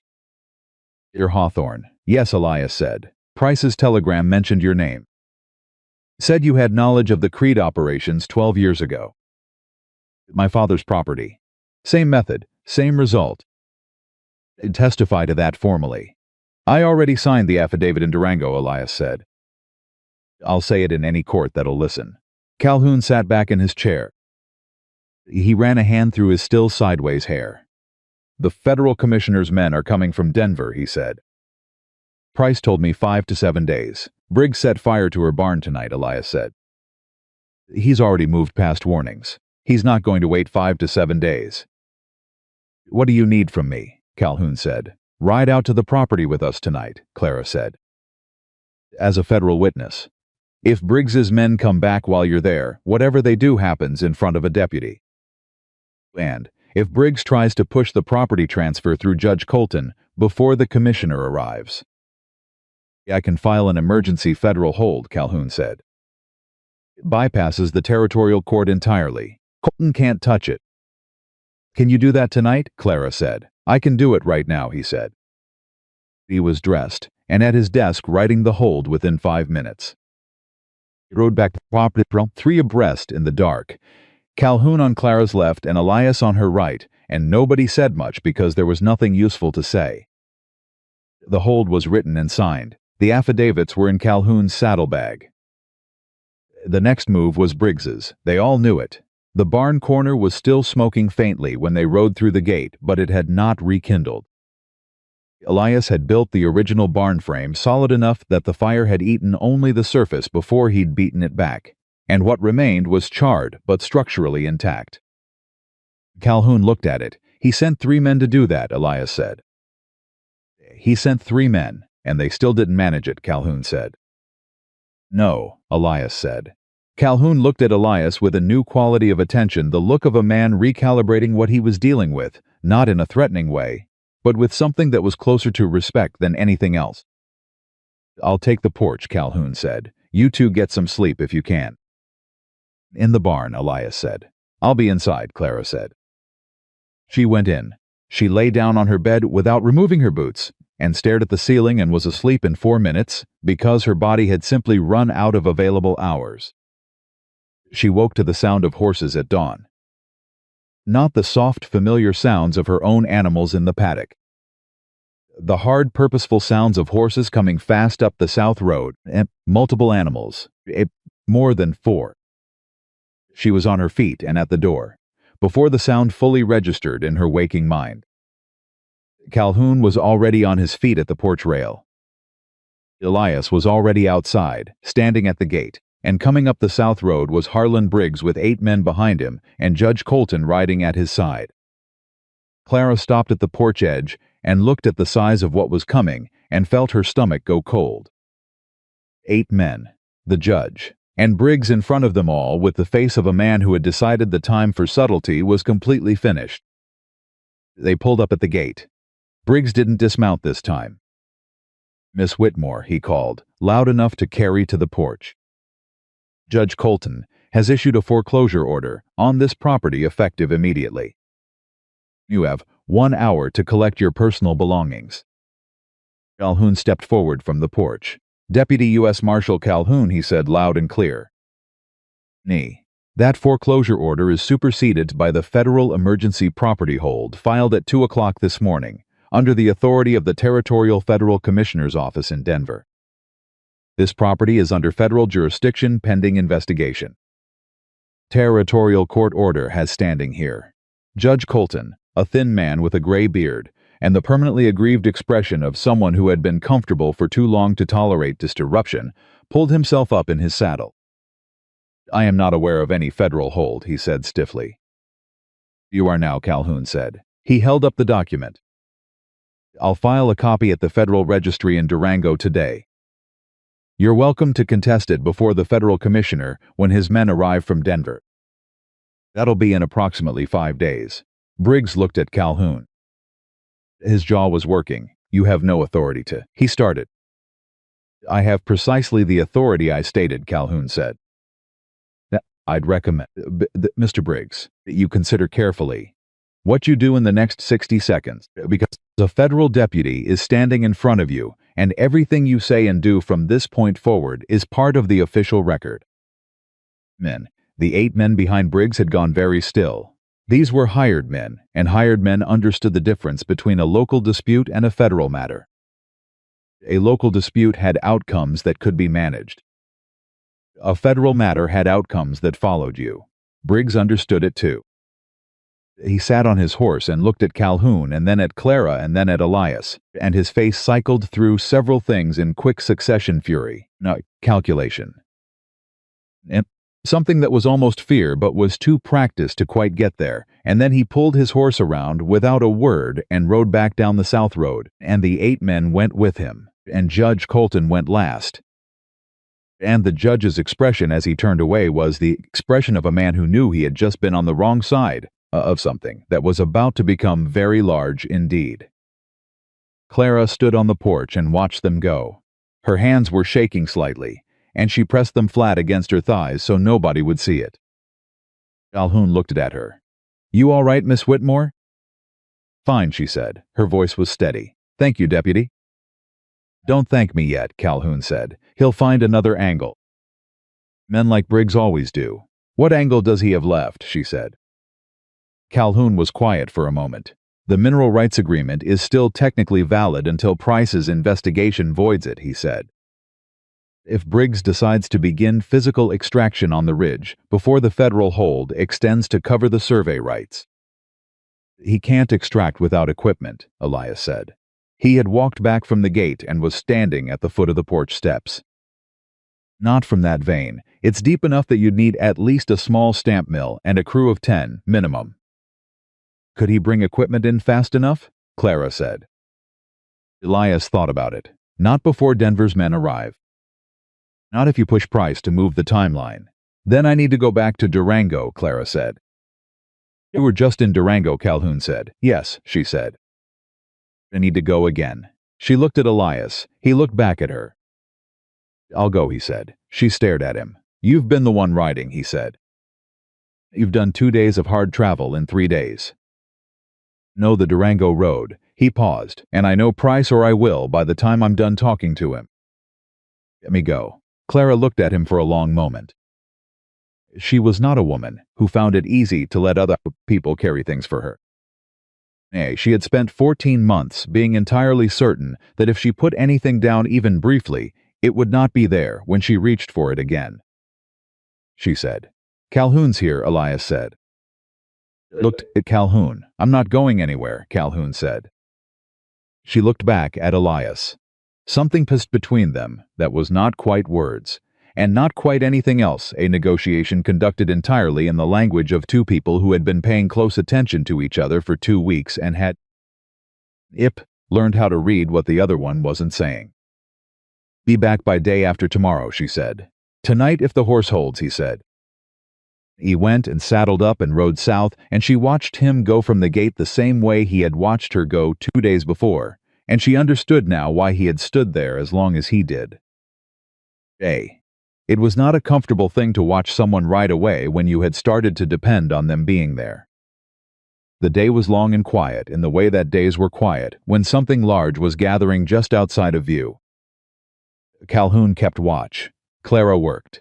She repaired the barn corner as much as she could with what she had, mixing fresh mud into the charred gaps, replacing the worst of the burned exterior boards from the lumber sheet had stacked for the roof repair.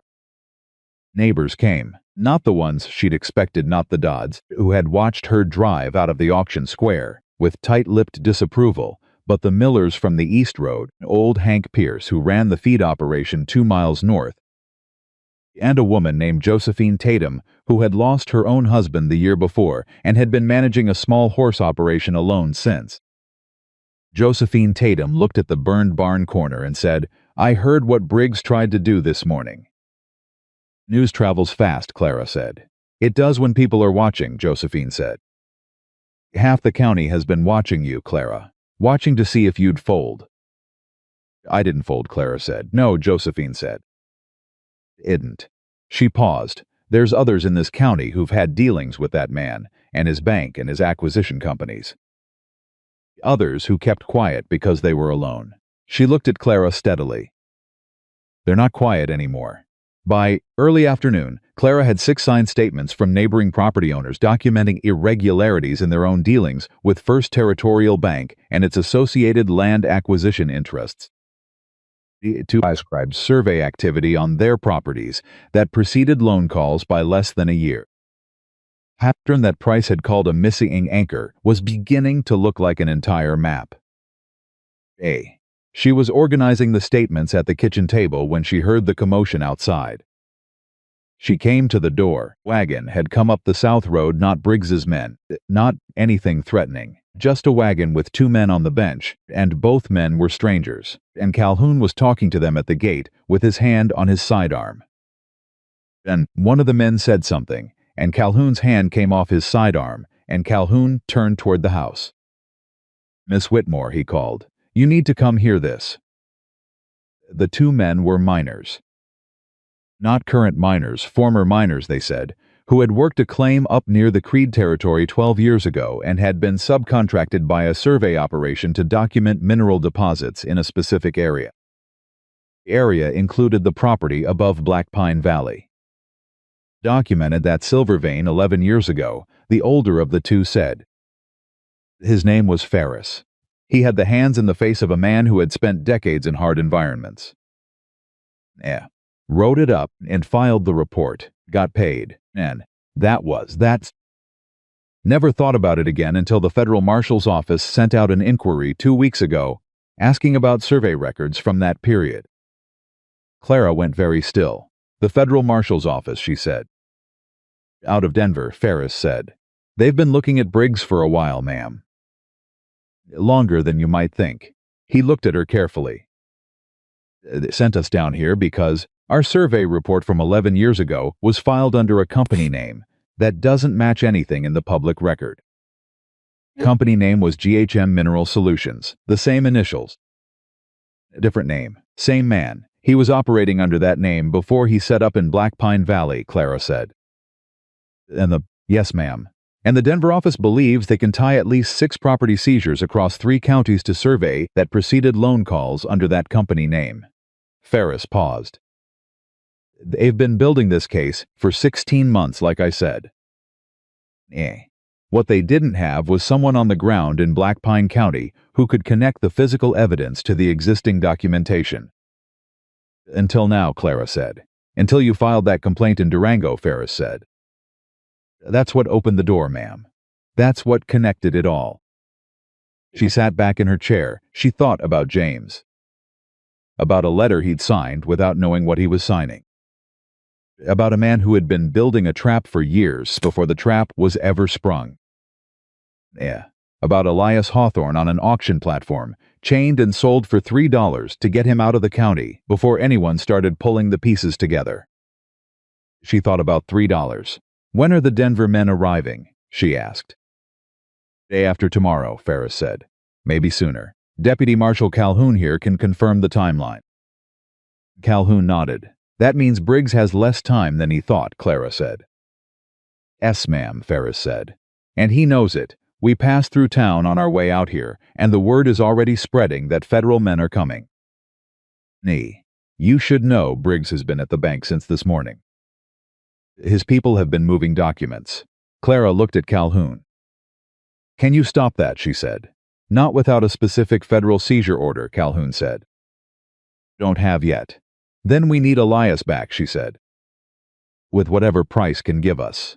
He said tonight if the horse holds, Calhoun reminded her. I know what he said. She stood up. Mr. Ferris, I need you to write down everything you just told me.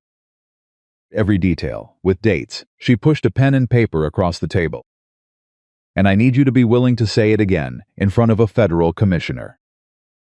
That's why Denver sent us, he said. He picked up the pen. Elias came back at dusk. She heard his horse before she saw him, and she was at the gate before he'd fully pulled up. And the look on his face when he saw her standing there, the fractional softening of a man who has been riding hard for the better part of 20 hours and has been thinking about what he was riding back to, told her more than he probably intended. He dismounted. He was exhausted. She could see it in the way he moved, still controlled, still deliberate, but with the specific heaviness of a man running close to his limit. Filed the extended survey rights hold, he said before she could speak. Covers the ridge. No extraction activity can begin without federal authorization. Briggs can't touch the silver. He knows federal men are coming, she said. In moving documents, Elias absorbed that. Ferris and another miner came from Denver, she said. Survey records from 11 years ago. The Denver office has been building a case for 16 months. We're the piece that connects it. He looked at her for a long moment. It's over, he said. Not triumphantly, just recognizing a fact. Not until Denver's men arrive and Briggs is formally in custody, she said. Yeah, I think it's over. He handed her his horse's reins, not asking her to take them, but simply transferring the weight as if it were the natural continuation of everything they had been doing together. And she took them without comment and led the animal to the paddock while he walked to the water barrel and stood there, with his hands braced on the rim and his head down. She put the horse in the paddock. She came back. She pumped fresh water into the basin and set it beside him without a word. He washed his hands. He washed his face. He stood up and pushed the water from his eyes with the backs of his wrists, and he looked at her in the early evening light, and she looked back at him. And neither of them said anything for a moment, because some things had accumulated, past the point where words were the right instrument for them. You're bleeding again, she said. His right knuckles had reopened on the ride. I'm fine. I know you're fine, she said. You're bleeding anyway. Went inside and came back with a cloth and sat on the fence rail and held out her hand.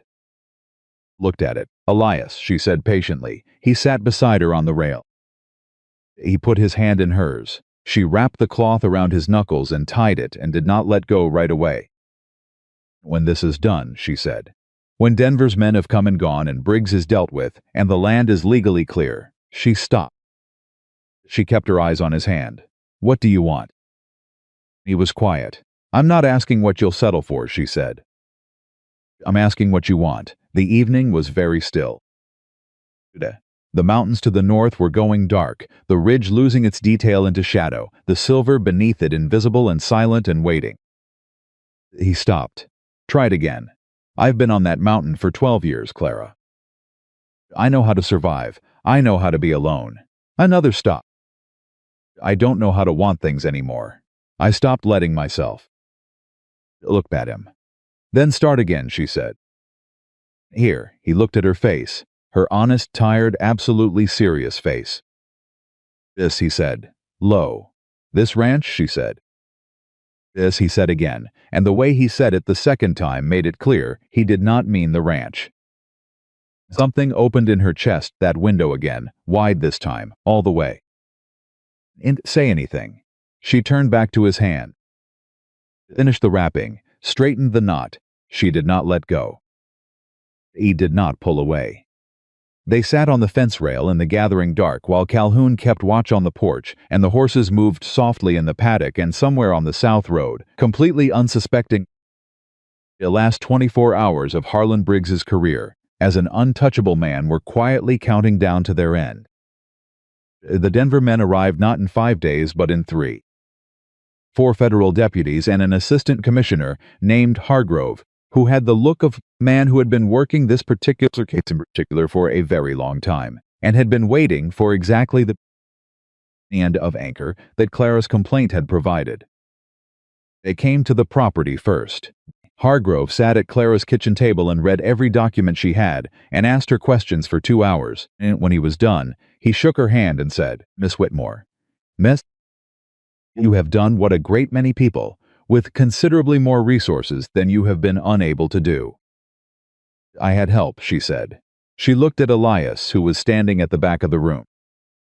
Hargrove looked at him too. "Mr. Hawthorne, the creed connection, your testimony is critical to the pattern of behavior argument. You understand what that means?" "It means I'll finally be saying out loud what happened to my father," Elias said. "Yes, I understand." Hargrove nodded. Something in his face acknowledged the weight of that in the particular way of a man who had heard many versions of the same story and had not yet become fully numb to any of them. "We're going to the bank this afternoon," Hargrove said. "I'd like both of you present." The arrest of Harlan Briggs happened at 2 in the afternoon in front of the First Territorial Bank of Black Pine Valley. It was not dramatic in the way that such things were dramatic in stories. There was no chase and no gunfight and no final confrontation with speeches delivered on either side.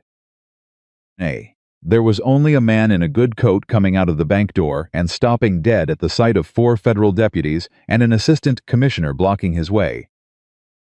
And the moment when the pleasant smile, the one he had worn for everyone in every business meeting and every foreclosure visit and every land acquisition conversation for over a decade finally and completely gave way to the face underneath it.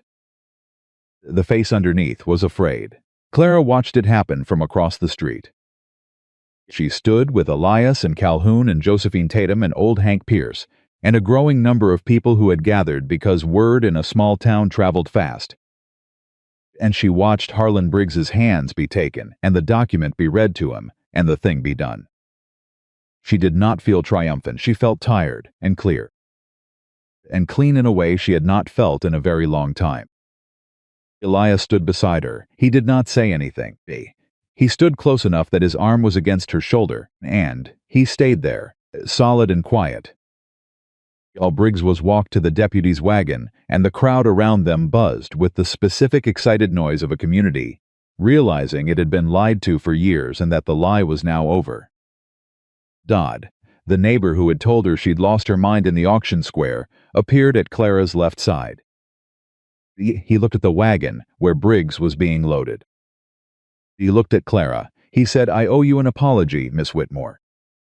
"Yes," she said, "you do." He blinked. He had perhaps expected something more gracious. "I accept it," she added, "but I don't need it." She turned away from him. She turned back to Elias. He was watching her with that face. She had learned to read the one that looked like nothing on the surface and contained everything underneath. "What?" she said. "Nothing," he said. "Elias, you told him yes and no in the same breath," he said. "Right order. Was that wrong?" "No," he said, and the corner of his mouth moved. It was exactly right. She looked at him. He looked back.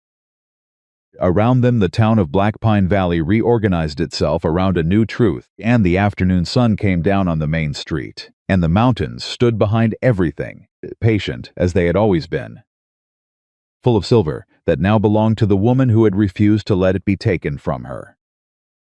And standing beside her was the man no one had wanted. The man she had bought for $3.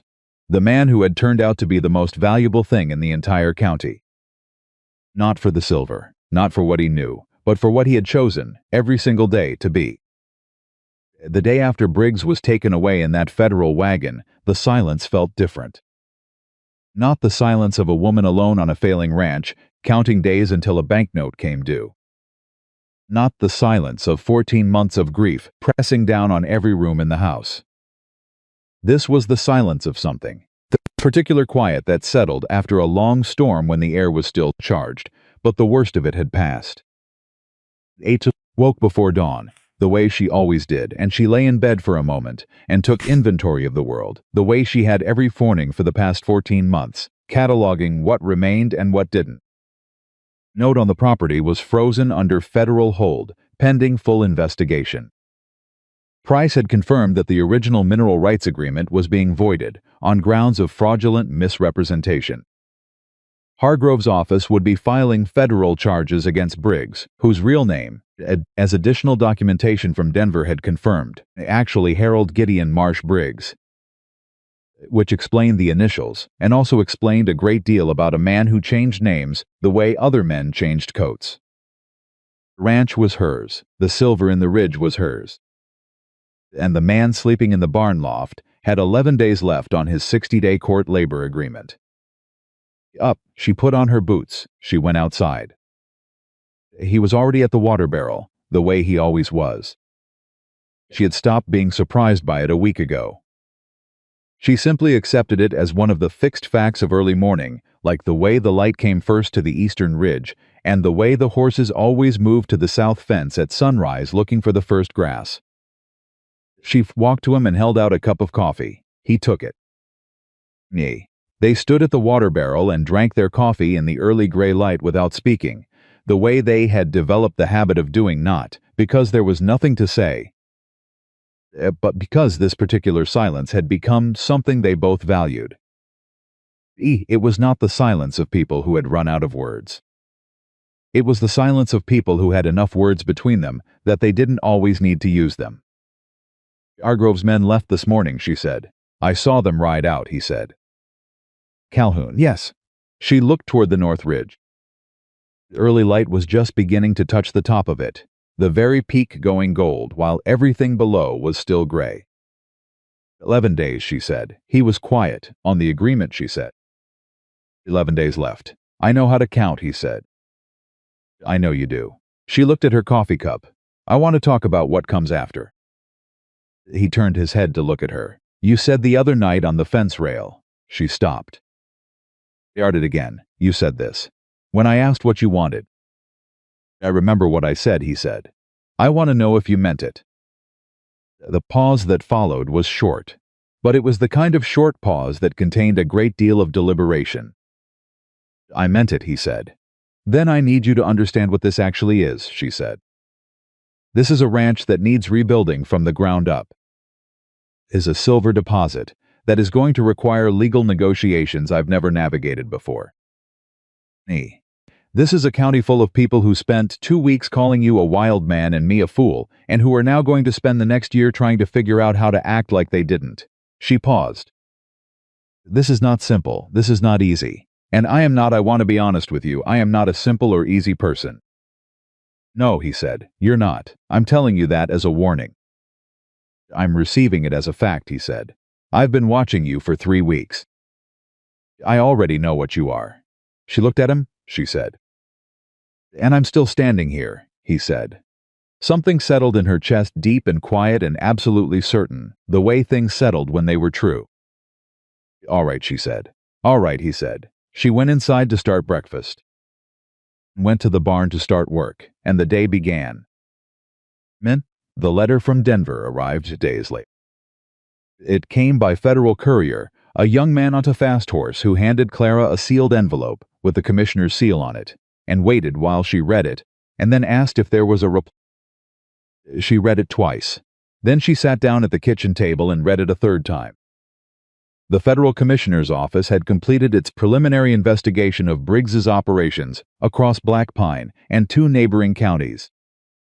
The investigation had confirmed fraud in 19 separate land transactions over an 11-year period. Criminal charges had been filed.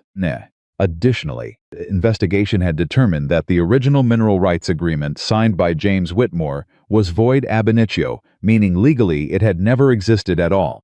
Not just that it was cancelled, that it had never been valid from the moment it was signed, because it had been obtained through deliberate, material misrepresentation. That meant the silver in the ridge had always been entirely hers. That also meant something else. She kept reading. The Commissioner's Office, in recognition of the extraordinary public value of exposing a fraud operation of this scope and duration, and in recognition of the specific material contribution of Mr. Elias Hawthorne's testimony regarding the free-flinging of the Creed operation, covered for federal charges, was prepared to formally petition the Territorial Court for the expungement of Mr. Hawthorne's outstanding debt and the voiding of the labor agreement order. On his 60 days gone, formally, legally, completely erased. She set the letter on the table. She sat with it for a moment. Then she called to the courier. No reply yet. Give me 10 minutes. She went to the barn. He was replacing the burned corner post, the last real structural damage from the fire, working with the focused, quiet efficiency she had come to understand as simply the way he existed in the world. He heard her come in and looked over his shoulder. He read her face. He set down the post. What happened, he said. The Commissioner's Office voided the labor agreement, she said. Your debt is expunged. You're free. He looked at her. Effective immediately, she said. You don't owe anyone anything. Order is gone. He was very still. Free, he said. Not a question. Just the word turned over, examine. Yes, she said. He looked at the half-replaced corner post. He looked at the barn around him, the things he'd fixed, and the things still needing fixing, and the roof he'd shored, and the fence line that ran straight and true for the first time in years. He looked at her. I'd like to finish the post, he said. She stared at him. You're free. You don't have to. I know I don't have to, he said. I want to finish the post. It's not right to leave a corner post half set. She looked at him for a long moment. All right, she said. She went back to the courier and wrote a reply, received and understood. Thank you. She sent him off. She came back to the barn. She picked up the other end of the post. He looked at her. Level, he said. I know how to hold a post, she said. Always let it drift left, he said. She had not known he'd noticed that. She straightened the post. They set it together.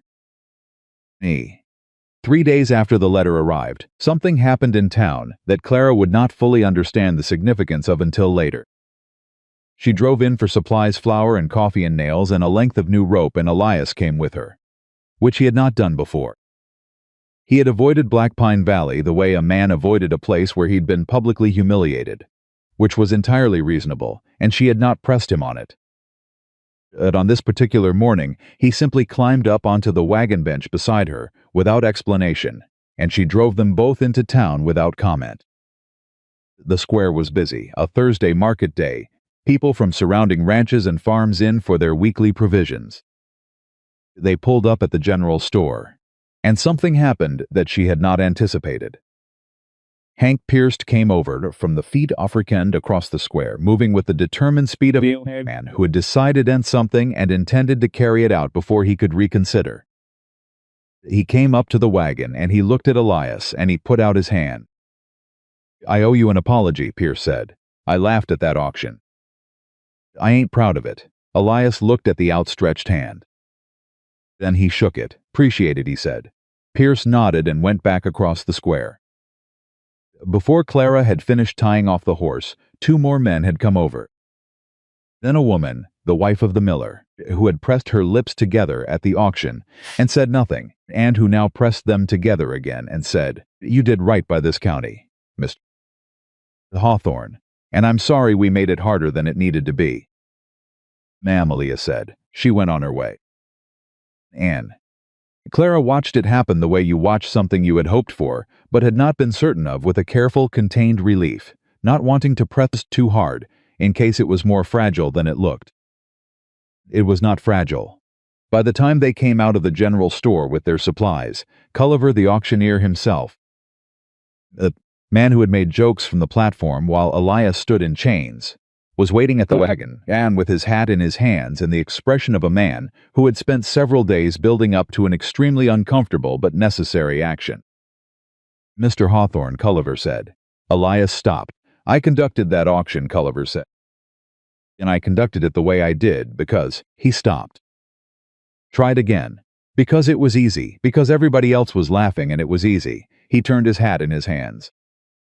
"There ain't any justification for it. I'm sorry." The square was not entirely quiet, but the people nearby had slowed, and the moment had the specific texture of something being watched with careful attention. Elias looked at Culliver for a long moment. Clara did not move. "I know what easy looks like," Elias said finally. "Don't hold it against the man. I hold it against the choice." He paused. "You're making a different one now. That counts for something." Culliver let out a breath. He put his hat back on. "It won't happen again," he said. "Not in my auction yard." Elias said. They loaded the wagon. They drove out of Black Pine Valley. Neither of them said anything for the first mile. Then Clara said, "You handled that better than I would have." "No, you wouldn't," he said. "You'd have been polite about it." "I told Dot he owed me an apology, and then basically told him I didn't need it." "That was polite for you," he said. She looked at him. The corner of his mouth was doing the thing that was not quite a smile. She faced the road and said nothing, but she was smiling. The silver negotiations took the better part of 2 months. Hargrove's office connected her with a territorial mining attorney named Delacroix, who operated out of Denver and who turned out to be exactly the kind of man you wanted on your side in a negotiation involving significant mineral deposits. Relentless, meticulous, and completely unsentimental about money. Delacroix made 3 trips to the property and spent 2 days on the ridge with his own survey team and came back with numbers that made Clara sit down and put her hand over her mouth and breathe carefully for a moment. "The vein is substantial," Delacroix said, in the tone of a man who had learned to deliver financial revelations with clinical understatement. "Conservative estimate puts the extractable yield at a figure that would, with proper licensing agreements and a reputable extraction partner, eliminate your existing loan note many times over and provide a sustained income. For this property, for the better part of a decade." She looked at the numbers on his paper. She thought about $37. She thought about the ledger she had opened every morning for 2 months and the numbers that never changed in her favor. "I want to keep the ranch," she said. "Whatever we negotiate with the mining operation, the ranch stays a ranch. The pastures stay pastures. The horses stay. Nothing above the tree line touches what's below it." Delacroix nodded as if this was entirely reasonable, which to him it was, because he had negotiated mining contracts in 7 territories, and this was not an unusual condition. "It can be written into the agreement," he said. "Then write it in," she said. She signed the preliminary agreement 3 weeks later. She signed it at the kitchen table with Elias sitting across from her and Delacroix beside her, and the window open to let into late summer air, and when she set down the pen she looked at the document for a moment, and then she looked at Elias. He was watching her with those steady eyes. "James would have wanted this," she said. Not to Delacroix, to Elias. He worked this land for 8 years. He would have wanted it to be something real. "It is something real," Elias said. She said, "It is." Delacroix gathered his papers with the practiced discretion of a man who understood when a moment belonged to other people. The 60 days were long past by then. Nobody counted them anymore. Elias stayed. He stayed because she had asked him to, and because he had said this on a fence rail in the dark and meant it, and he was not a man who said things he didn't mean. But it was more than that too, and both of them knew it was more than that, and the knowing accumulated in the ordinary details of shared days, the way he always had her coffee ready, when she came out in the morning, the way she always left a lamp in the window when he was working late in the barn, the way they had developed a kind of operational shorthand that made the ranch run smoother than it ever had when it was one person managing everything. It was not a grand or sudden thing between them. It was built the way good things are built, steadily, with attention in the accumulated weight of small actions chosen deliberately over time. She asked him once, in the early fall when the nights were starting to cool and the aspens on the ridge were going gold, how he had learned to fix things the way he did the fences, the barn, the roof, the gate latch, the 100 small structural problems of a ranch that had been managed by one person for too long. My father, he said, the same answer he'd given on the roof that first week. He taught you to do all of it? He used to say. Elias, stop. He was looking toward the ridge, the way he did when something was costing him to say. He used to say that the most important thing a man could do was leave things in better shape than he found them. He paused. I stopped believing that for a while. When you were on the mountain, she said. When I was on the mountain, he said. Didn't see the point. Wasn't anything I was responsible for up there. And now, she said. He looked at the fence line running straight and true and solid, repaired section by repaired section, over the course of 8 weeks. Now I see the point again, he said. She looked at him. He looked back at her. This was the thing about Elias Hawthorne, that she had come to understand completely. He did not perform feelings. He did not arrange them into presentable shapes for other people's comfort. What he felt, he showed only when it was real, and only to people he trusted to receive it accurately. She was the only person in the world he trusted that way. She understood what that meant. She understood what it cost him. She also understood what it meant that she extended him the same trust in return that she had told him things she'd told no one else. Shown him the ledger and the grief and the fury and the exhaustion and the hope that she kept carefully managed so it wouldn't become too heavy a thing to carry if it didn't work out. It was working out. She had not expected that, and 14 months into widowhood, $3 in her pocket, on a ranch that was dying. She had not expected any of this. The twist that came in October arrived in the form of a letter she had not anticipated. It was from Hargrove's office, and it was straightforward in its language and devastating in its implication. Briggs's defense attorney had filed a motion arguing that Elias Hawthorne's testimony, the Creed testimony that had established the pattern of behavior critical to the federal case, was compromised by personal bias. Given that Hawthorne's family had been a direct victim of Briggs's earlier operations. The attorney was arguing that the testimony should be struck from the federal record. If the testimony was struck, the pattern of behavior argument collapsed. If that argument collapsed, the federal case narrowed significantly back to Blackpine County alone, back to a smaller set of charges, with a realistic possibility that Briggs's attorney could negotiate a settlement that involved penalties but no prison time. She read the letter standing at the kitchen table. Then she read it again. Then she went to find Elias.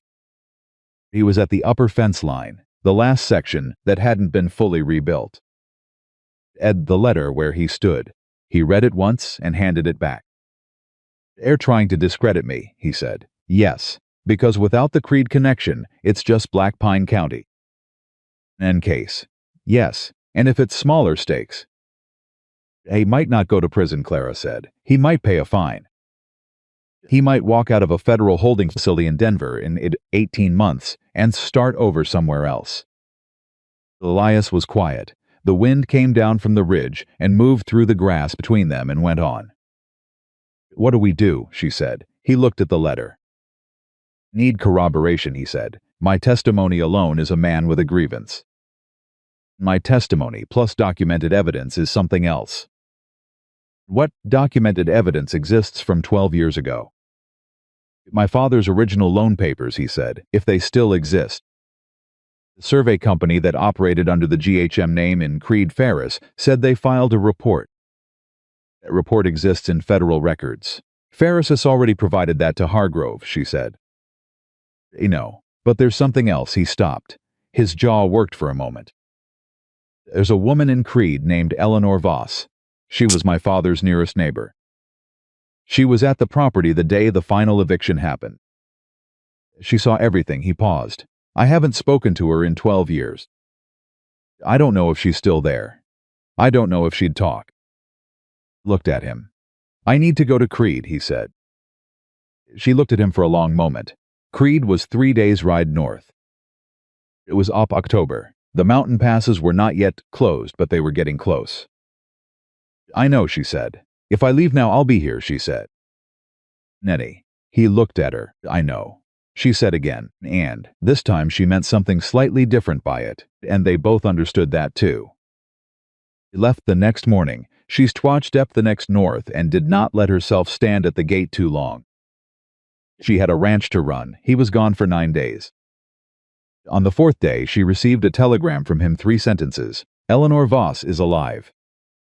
Testify, coming back. She read those 3 sentences 4 times. Then she folded the telegram and put it in her apron pocket and went back to work.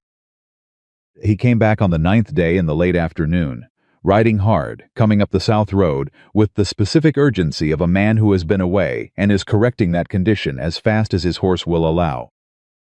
She was at the gate when he arrived.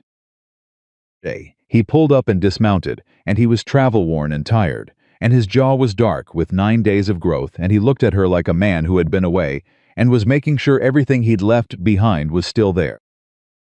Eleanor Voss, she said. 81 years old, he said. Sharp as a new nail. She kept a journal, wrote in it every day for 40 years. He stopped. Including the day they took my father's property. She has the date, the men's names, and a physical description of the transaction. He paused. Anne. She has the name Briggs wrote on the survey company certificate that day. What is it? Harold Gideon Marsh Briggs, he said. The same name Denver just confirmed. Clara felt something click into place with the solidity of a lock engaging. Her journal entry plus Ferris's survey report plus the federal name confirmation, she said. That's 3 independent sources, establishing the same identity, across the same time frame. That's not bias, he said. No, she said. That's a conviction. He looked at her. She looked back at him. Yeah. And then he did something he had not done before in all the weeks. They had been building this thing between them. He reached out and put his hand against the side of her face, just his palm against her cheek. He's warm. Rough. And he held it there for a moment, with the simple, complete certainty of a man who knows exactly where he is and has decided to stop pretending otherwise. She put her hand over his. They stood at the gate of the Whitmore Ranch in the October afternoon light, the mountains behind them going from gold to shadow, the ridge above the tree line catching the last of the sun. And they stood there like that for a long moment that required nothing more from either of them than exactly what it was. The federal trial of Harold Gideon Marsh took place in Denver in the spring. Clara and Elias rode up together. Eleanor Voss was already there, installed in a boarding house, 3 blocks from the courthouse and apparently entirely unintimidated by the proceeding, given that she had been waiting 12 years for the opportunity and had brought her journal. The testimony took 3 days. Elias was on the stand for the better part of an afternoon, and he spoke the way he did everything plainly, specifically, without embellishment or performance, every word placed exactly where it needed to be, and not a single one wasted. Clara sat in the gallery and watched him and thought about the man who had stood on an auction platform in chains and looked at the mountains because there was nothing else worth looking at.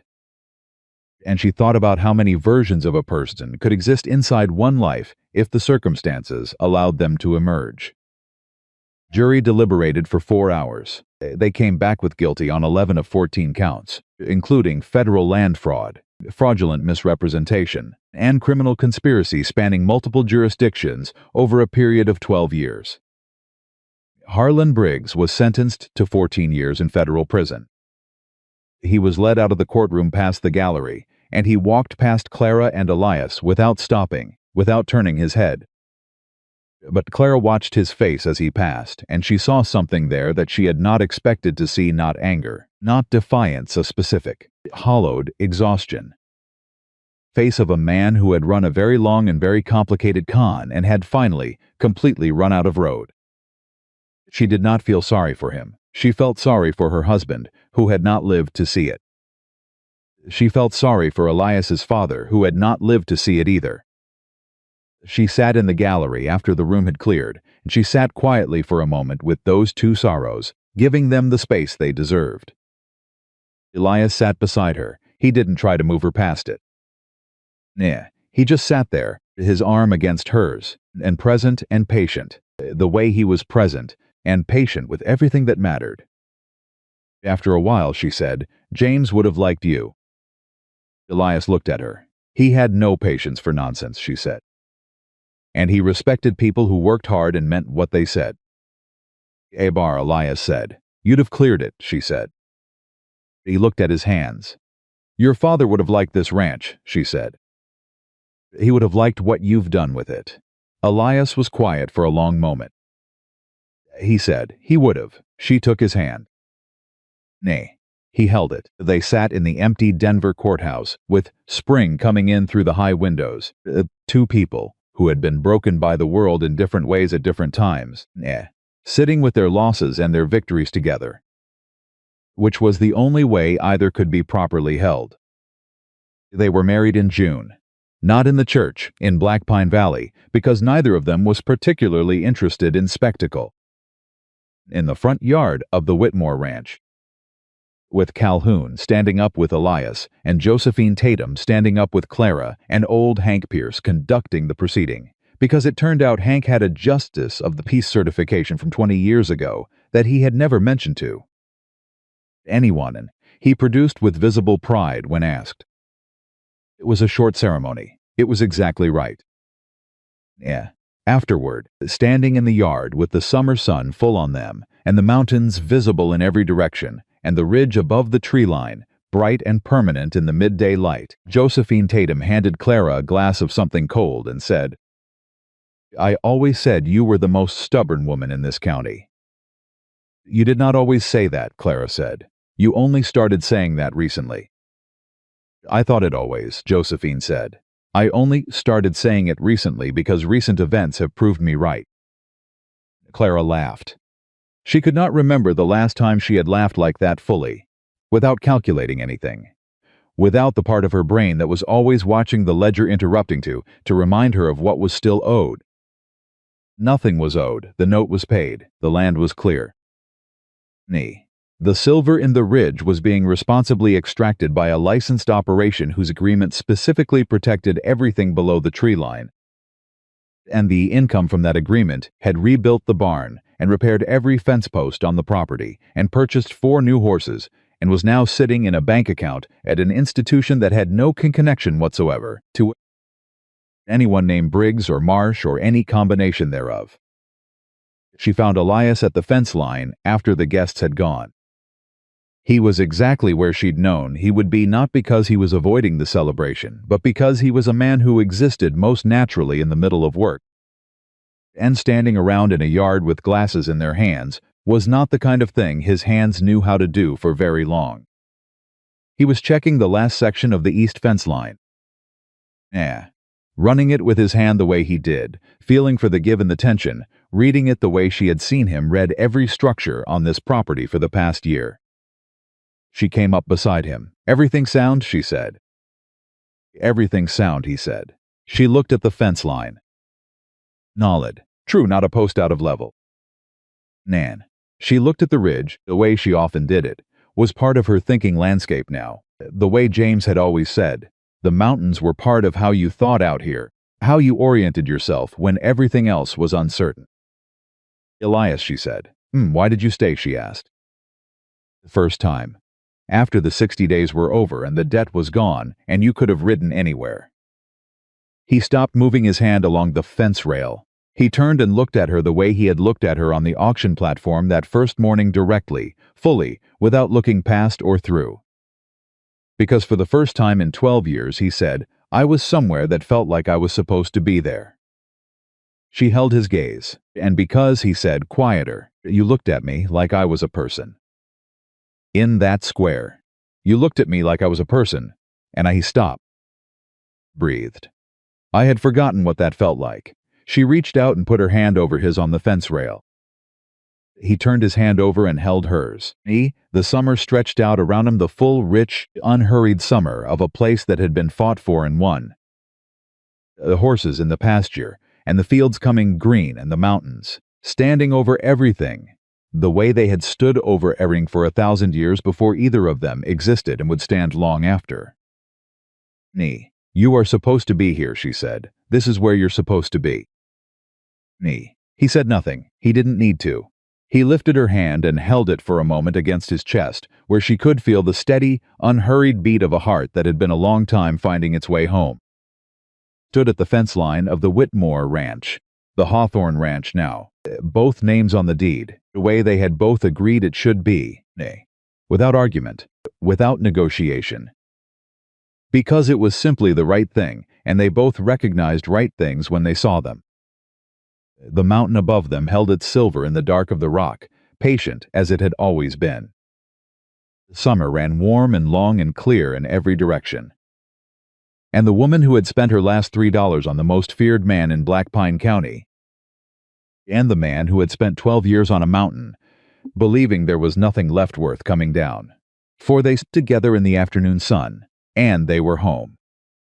Not because the land said so, not because the deed said so. Not because the court had said so or the county had said so, or any of the people who had laughed in that auction square and were not laughing now. Because they had chosen it, every single day. They had looked at each other and chosen it again. And that daily, deliberate, clear-eyed choosing was the only kind of home that ever truly held.